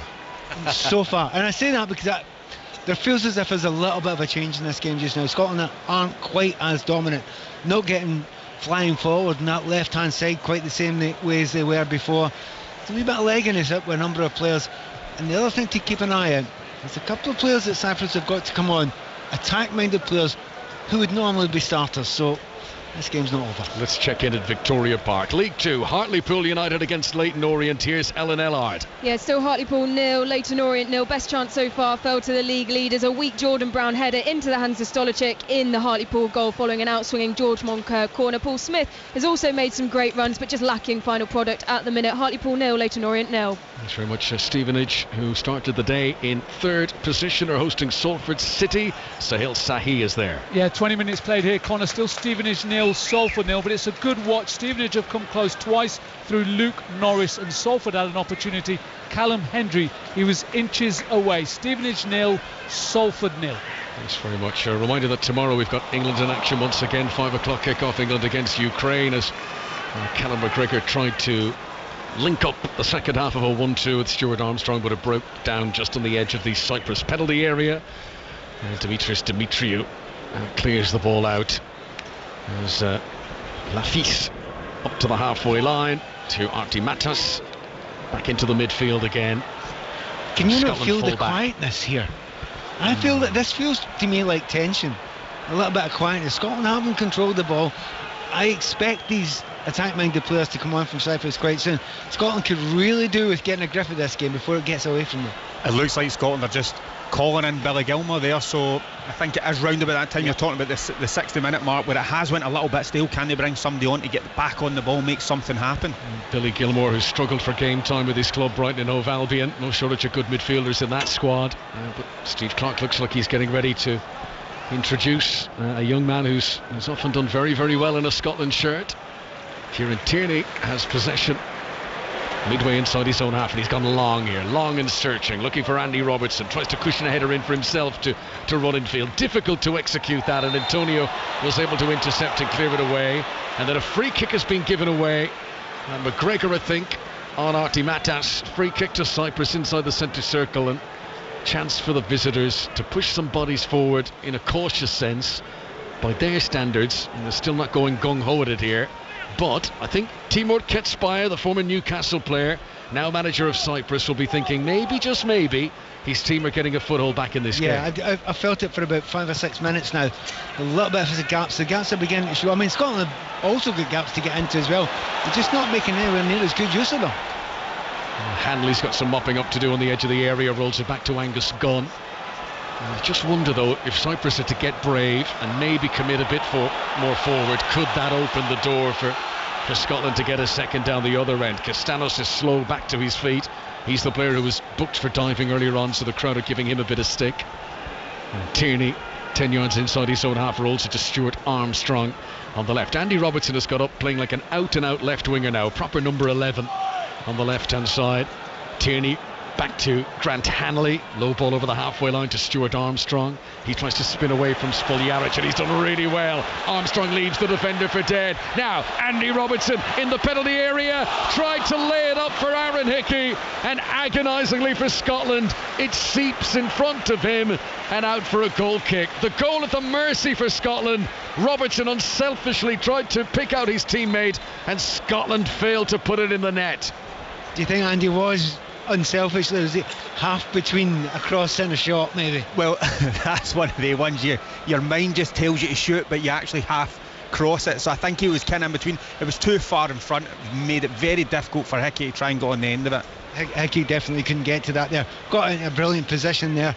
And as I said, we were talking beforehand, Scotland were beginning to lose a bit in the midfield. And they're going to bring in massive reinforcements. Aaron Hickey is looking for his first international goal. He hasn't scored yet for Brentford.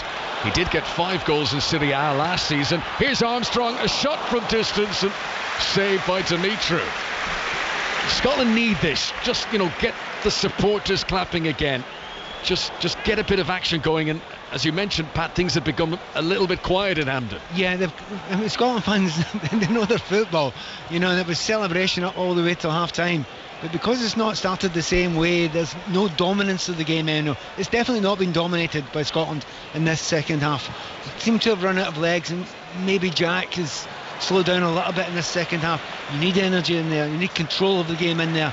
And maybe McTominay's a very good player to bring on in these circumstances. Yeah, 25 minutes to play. Scotland lead 1-0. Ryan Christie and Scott McTominay waiting patiently on the sidelines for their introduction. Cyprus are going to make a change too, but here comes Andy Robertson, left-hand side of the midfield as Scotland come forward, playing right to left as we look down. The navy shirts, white shorts, red socks. Cyprus in white.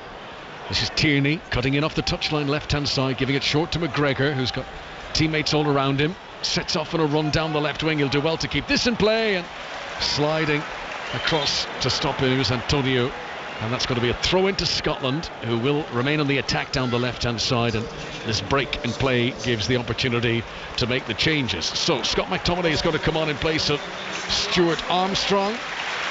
Ryan Christie is also about to make his introduction, and while we wait for that, let's go back to Doncaster against Northampton and Betty Glover. Doncaster 0, Northampton 1. Northampton still leading thanks to Matt Pinnock's goal 2 minutes in. Doncaster trying to produce some sort of reaction here. They did have a small chance through Olowu, who headed one wide, but that's about it. It's Doncaster 0, Northampton 1. And to Crawley who host Rochdale this afternoon. Good afternoon, Paul Scott. Hi Connor, 26 minutes gone. Crawley 0, Rochdale 0. The best chance in this match coming inside the opening 25 seconds. Crawley forward Ashley Nadeson seeing his shot saved by Richard O'Donnell. Crawley 0, Rochdale 0. And an update from the North London derby in the WSL at Brisbane Road. Chris Temple.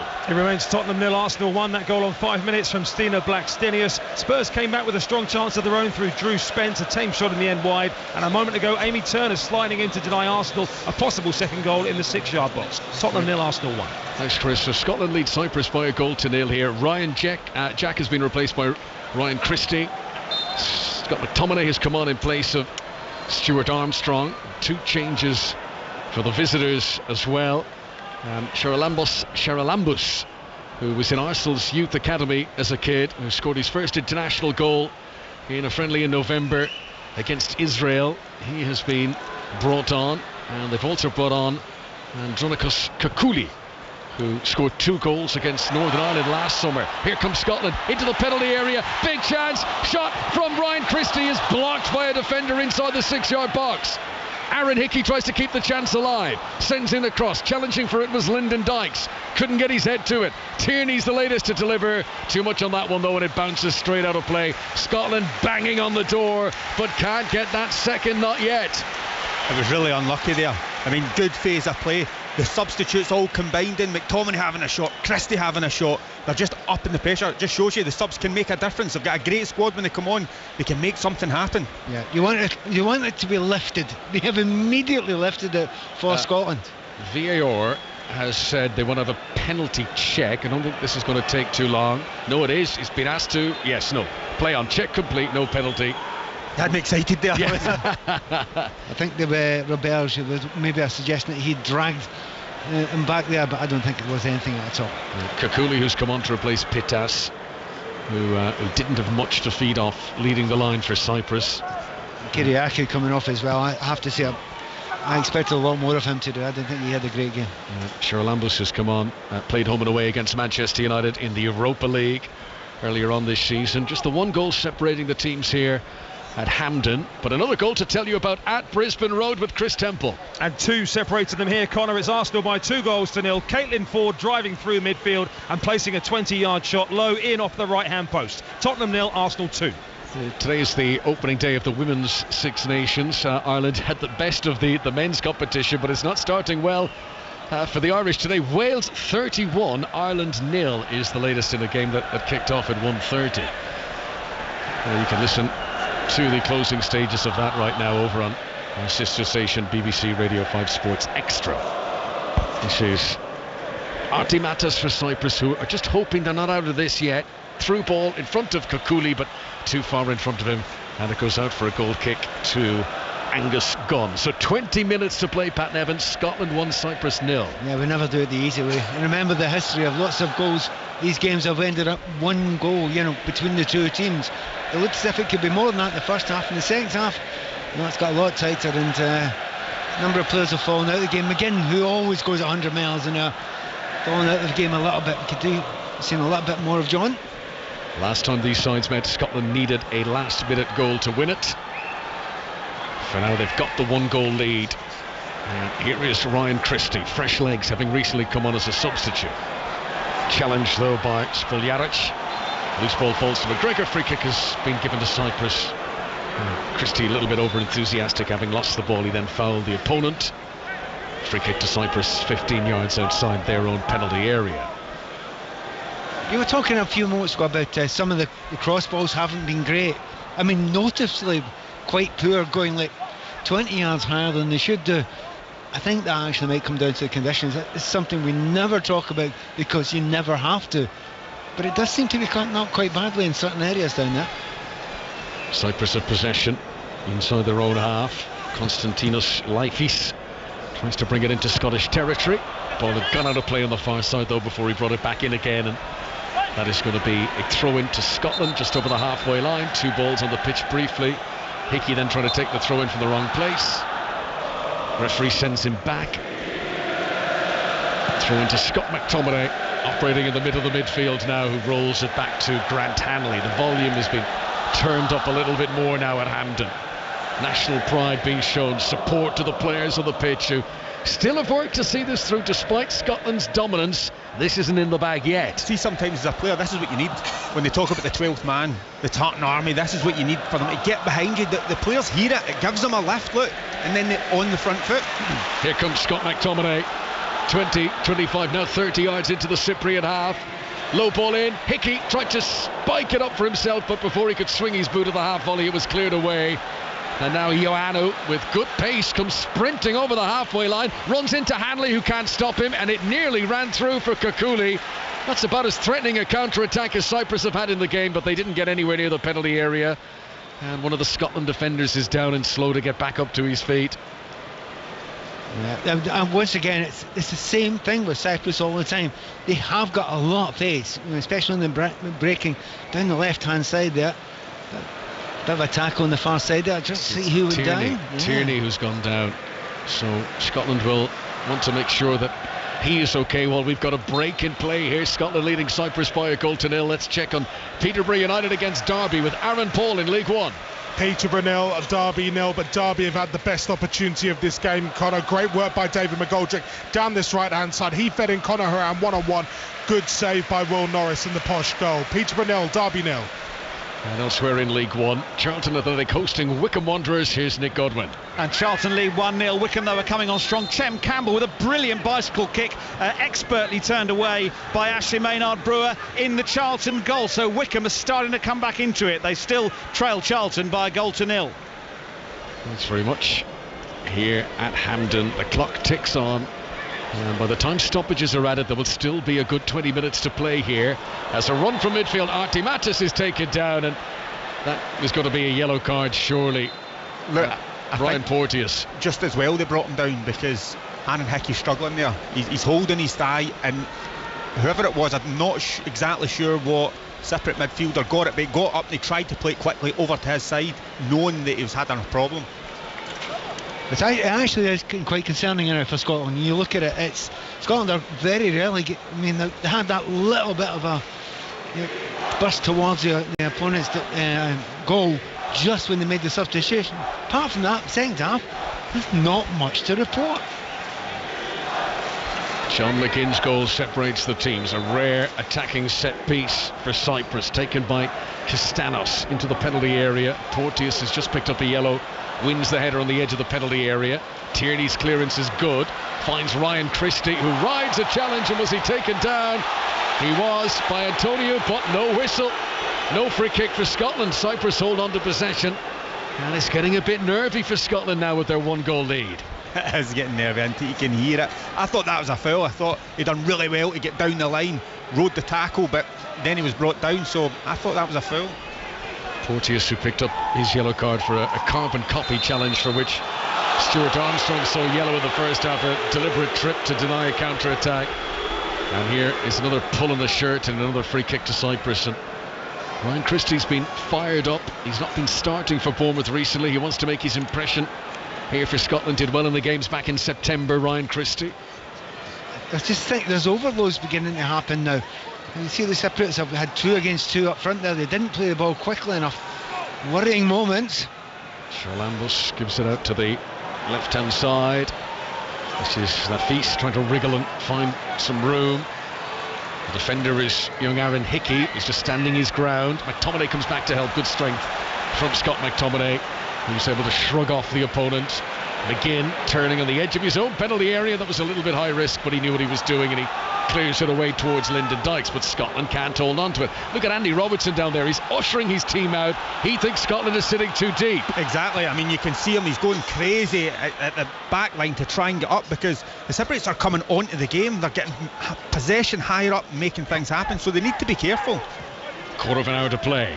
Cyprus seeing much more of the ball now. Spoljaric back to Alex Gogic. There is a goal at Crawley against Rochdale in League 2. Here's Paul Scott. 10 minutes to go until half-time. Crawley 1, Rochdale 0. Dom Telford with his back to goal 6 yards out allowed the time to turn. His low shot squirming under Richard O'Donnell in the Rochdale goal. It's Crawley 1, Rochdale 0. Thanks very much, Paul. Cyprus have possession inside their own half. Ball is played forward down the right wing, and a miscontrol as Charlambos is unable to keep it in play, and the Cypriots are preparing to make more changes here.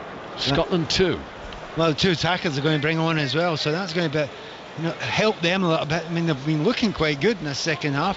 It looks as if they've got pace to cause us Scotland problems, but certainly another 2 players coming on now, and I think Scotland will have to make a change, as spotted by on to my right here, because right back's going to have to change. Yeah, Patterson is getting ready to come on.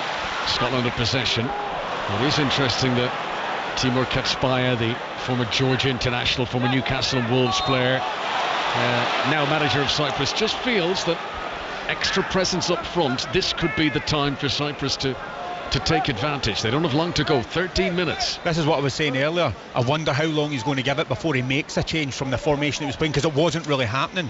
Now he sees a little maybe chink in the armour. Right, it's time to go for it now. Let's get the attacking players on. There's enough time to go and try and make something happen.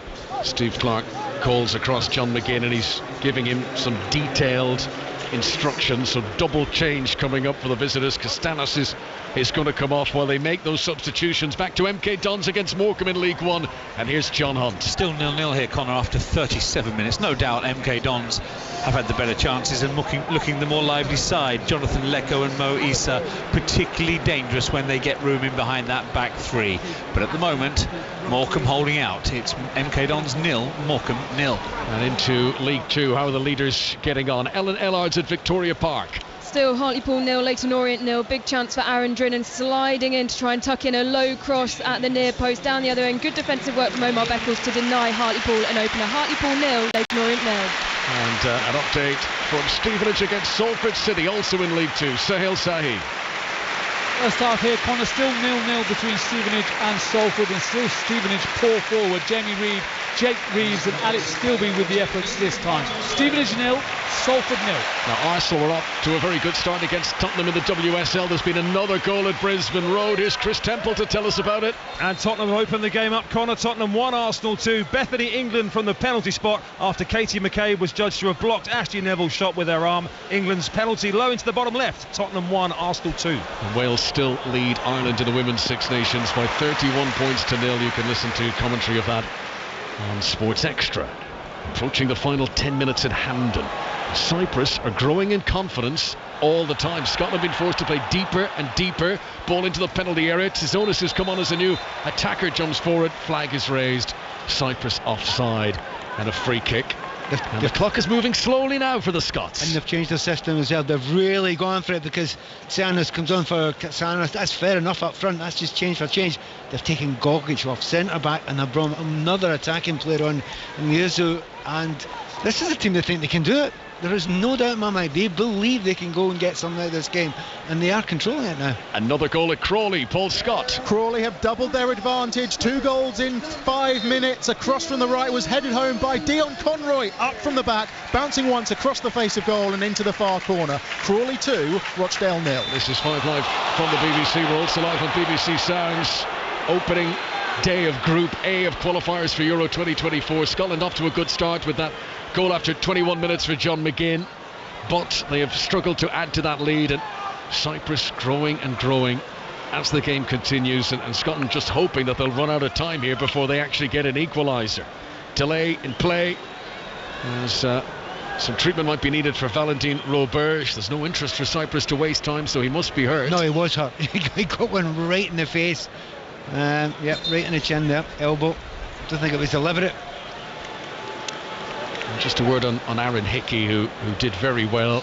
Today only his 5th cap, being replaced by Nathan Patterson. Let's go back to League 2. Doncaster Rovers against Northampton. Here's Betty Glover. Still Northampton leading 1-0. Doncaster did though get their first effort on target. 29 mins in. Lavery met Brown's cross, but his header went straight into the keeper's hands. It's Doncaster 0, Northampton 1. Dykes on the charge towards the penalty area. Well-timed challenge by Lafisse. Puts it out for a throw-in to Scotland. It was a really good challenge, to be fair. I just thought one step early, could he just made the decision then? If you had John McGinn busting into the box, could he try and pick somebody out? But he just didn't quite have the pace to go on by the defender. Cyprus, who have not created a chance to worry Angus Gunn really. There was the one outrageous long-range attempt in the first half that was off target. They haven't had a shot on. They haven't had many touches at all inside the Scottish penalty area. Robertson delivers a low cross that's just in front of Lyndon Dykes. That's the one he plays for Liverpool time and time again, and you'll have someone like Roberto Firmino or Mo Salah on the end of it. But on this occasion, Dykes didn't react quickly enough, and it whizzed through and out the other side. Scotland 1, Cyprus 0. 82 minutes now on the clock. Played forward by McGinn, but too much on it, too far ahead of Dykes. I mean, it was a great ball, wasn't it? I mean, that's a dream for a number 9. I thought he was just going to fling himself at it, but was it a little bit too fast back? Hey, if I'm a wide player, I play it between the goalkeeper and the centre backs. Perfect. I expect my centre forward to be there, and no one was in there taking a chance. But that's the first time Scotland have actually started doing that left wing trick that they were doing all the way through the first half. That's possibly the first time they've really done it to effect in the second. This is competitive international football. The results matter more than the performances. If Scotland can see this through and top the group going into tonight's game between Spain and Norway, it will be job done for Steve Clarke today. But there's no doubt that there's a sense around here, and again a little hush around Hampden, that Scotland haven't been able to get the foot on the throat, haven't been able to turn the screw against what has looked to be an inferior opponent, but Scotland haven't been able to turn their possession and chances into further goals. 1-0 it remains for now. I think sometimes you need to remember as well, it's the opening game of the group, so everything that goes along with it. Spain are here on Tuesday, remember. This is Robertson, another chance to deliver from wide on the left, hangs it in, too high for Dykes. It'll scuttle through to the far side to Nathan Patterson. His delivery, right-footed, back to Robertson from where it came, and he's going to get a second bite here. Andy Robertson inside the penalty area, crosses in, dealt with just about by Lafisse, and they should be able to clear it away here, Cyprus. as they do with Loiseau on the right-hand side. Scotland need to get bodies back. Arti Matas over the halfway line. As the game has gone on, there seems to be more space in the midfield for Cyprus. Arti Matas gets it back, the player who used to be in the Nottingham Forest Youth Academy. Gives it to Nicholas Ioannou on the left-hand side. Now in field. As they try to come forward with it, Charlie Ambus, and from a long, long way out it's played forward, but easily held on to by Angus Gunn. I don't know, a bit of an intake of breath there. I think that took a deflection on the way through. And if it takes a deflection, if it goes the wrong way, there's nothing the goalkeeper can do about it. Turns on, it gets a little bit of power on it, but the deflection wasn't enough to take it away from Gunn. It's about as heart-stopping a moment as Angus Gunn has been today, under pressure from the opponents. He'd one slip in the first half, which he got away with, but that was an unforced error. Clearance from the back by Antoniou for Cyprus will go out of play for a throw-in to Scotland. 5 minutes of normal time to go. I think Scotland just need to get their foot on the ball. As simple as that may sound, just make a few passes, run down the clock, see the game out. They don't have to force the ball and try and get a goal. We'd love to see one, but it's not the be-all and end-all. The result is. It's kind of why I was kind of half hoping that Billy Gilmore would have been brought on, because we've not got a better player alongside McGregor. You know, to get the foot in the ball, you play a little 1-2s, kill the game a little bit, drag the defenders or the midfielders away. We've not been able to do that in the second half. We haven't controlled the midfield. England against Scotland to come in the Women's Six Nations at 4:45. You can listen to Manchester United women against West Ham women from 5:30 on Sports Extra. Later on we'll have commentary of Croatia against Wales, their Euro 2024 qualifier. 7:30 this evening on Sports Extra. Scotland 1-0 in front here at Hampden. Robertson plays it in front of Ryan Christie, who's hoping to do enough here to get a corner, and he does.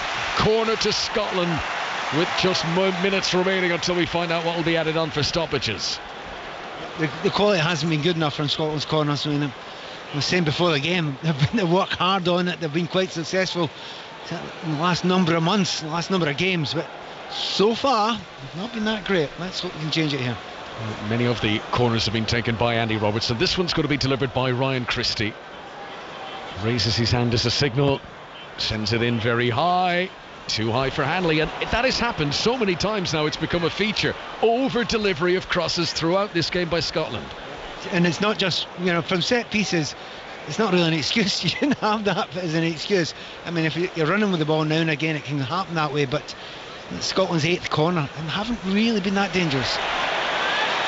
Good work by Ryan Christie. He charged down a clearance by Ioannou. He then sprinted to keep it in play. And here is a chance and a goal for Scotland by Scott McTominay.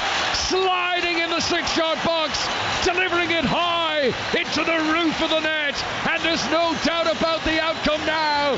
It had been nervy, but Scott McTominay relaxes Scotland's fans because it's 2-0 and Steve Clarke's team are set for an opening win in Group A of qualifiers. It's only a second international goal for the Manchester United midfielder.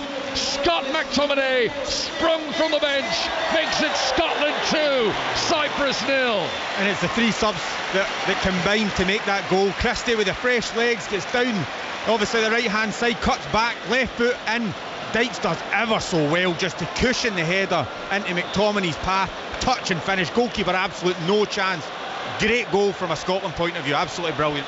Do you know, I finished there. If that was Harry Kane finishing that, you'd be delighted with it. Takes it down with his knee just about, but he's a half volley. The goal is behind him, but he catches it perfectly. Brilliant. But when things are going for you, they're going for you. Stevie Clarke has just signed a new contract.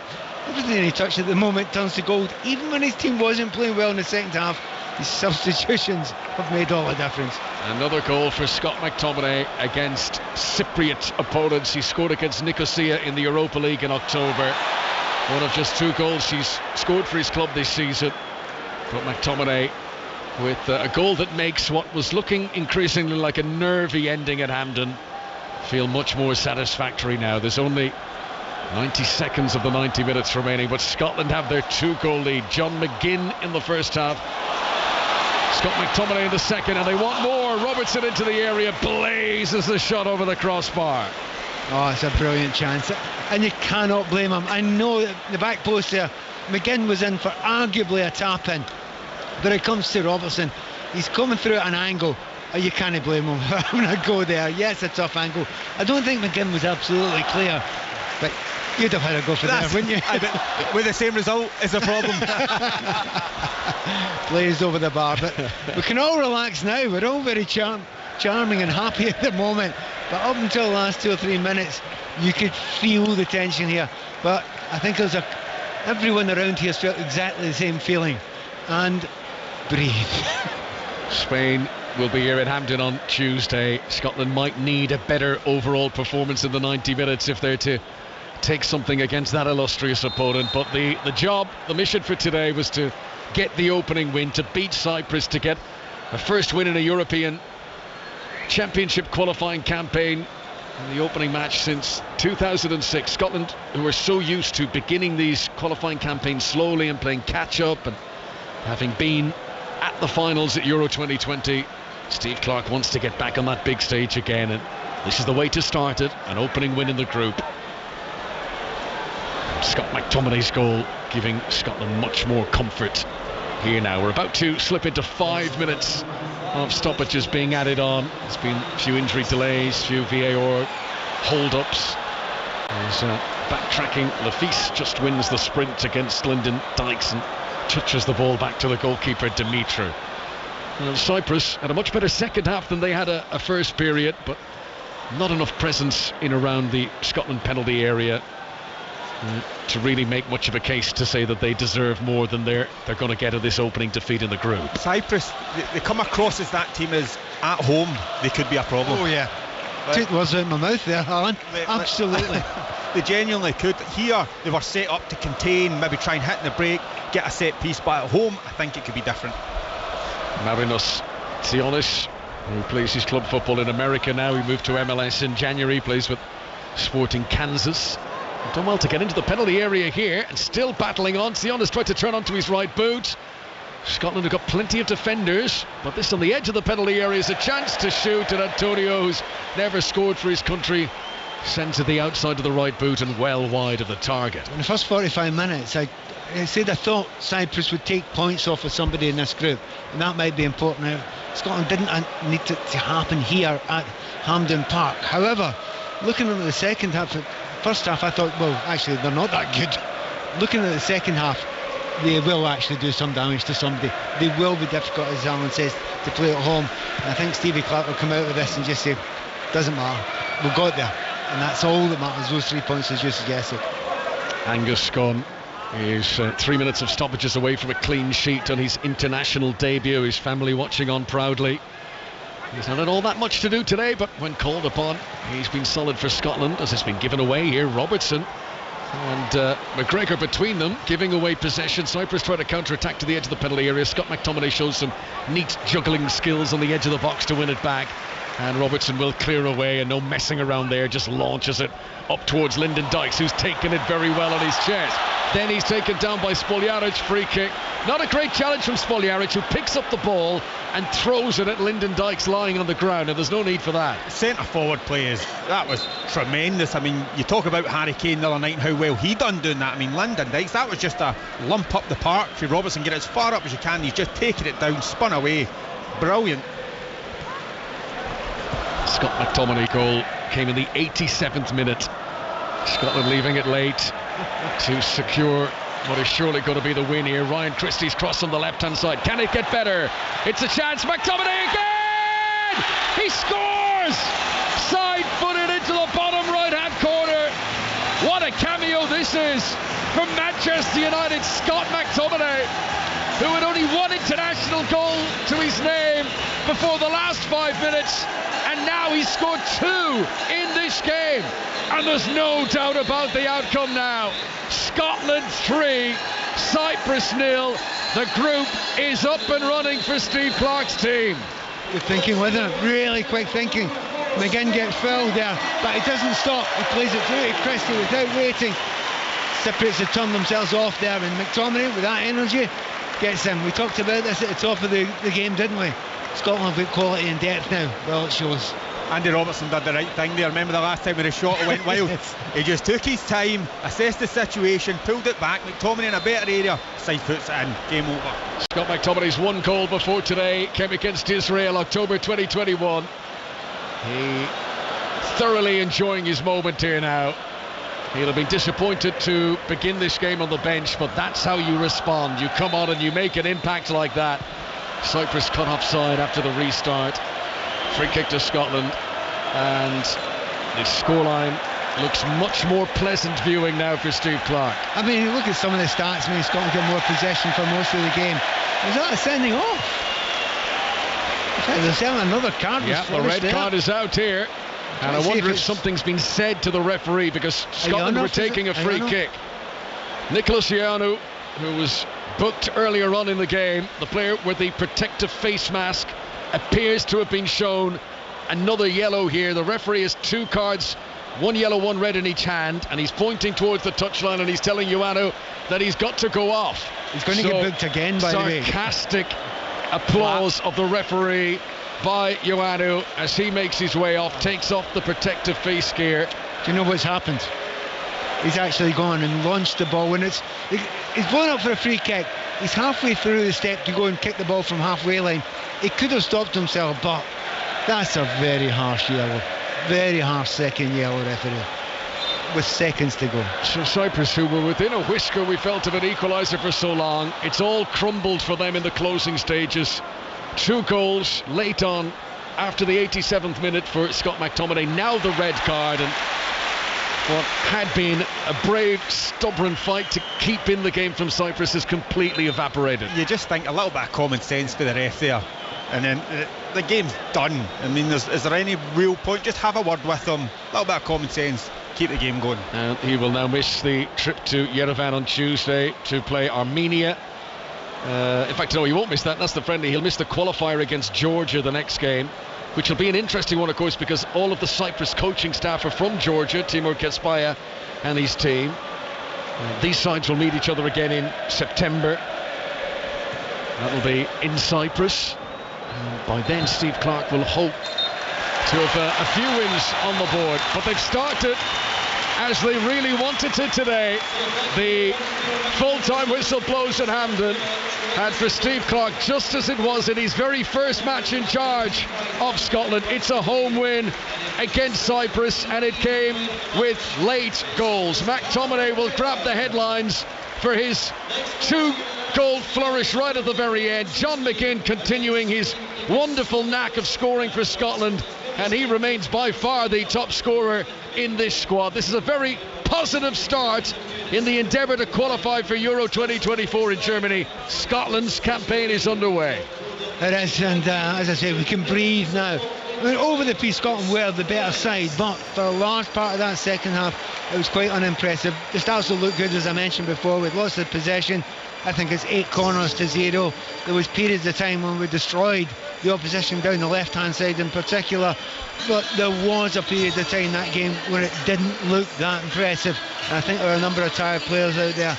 If Scotland are going to get anything out of the next game against Spain, which we'll be covering here on 5 Live, I think you'll be here as well with this corner, I think we might have to keep on going for the whole 90.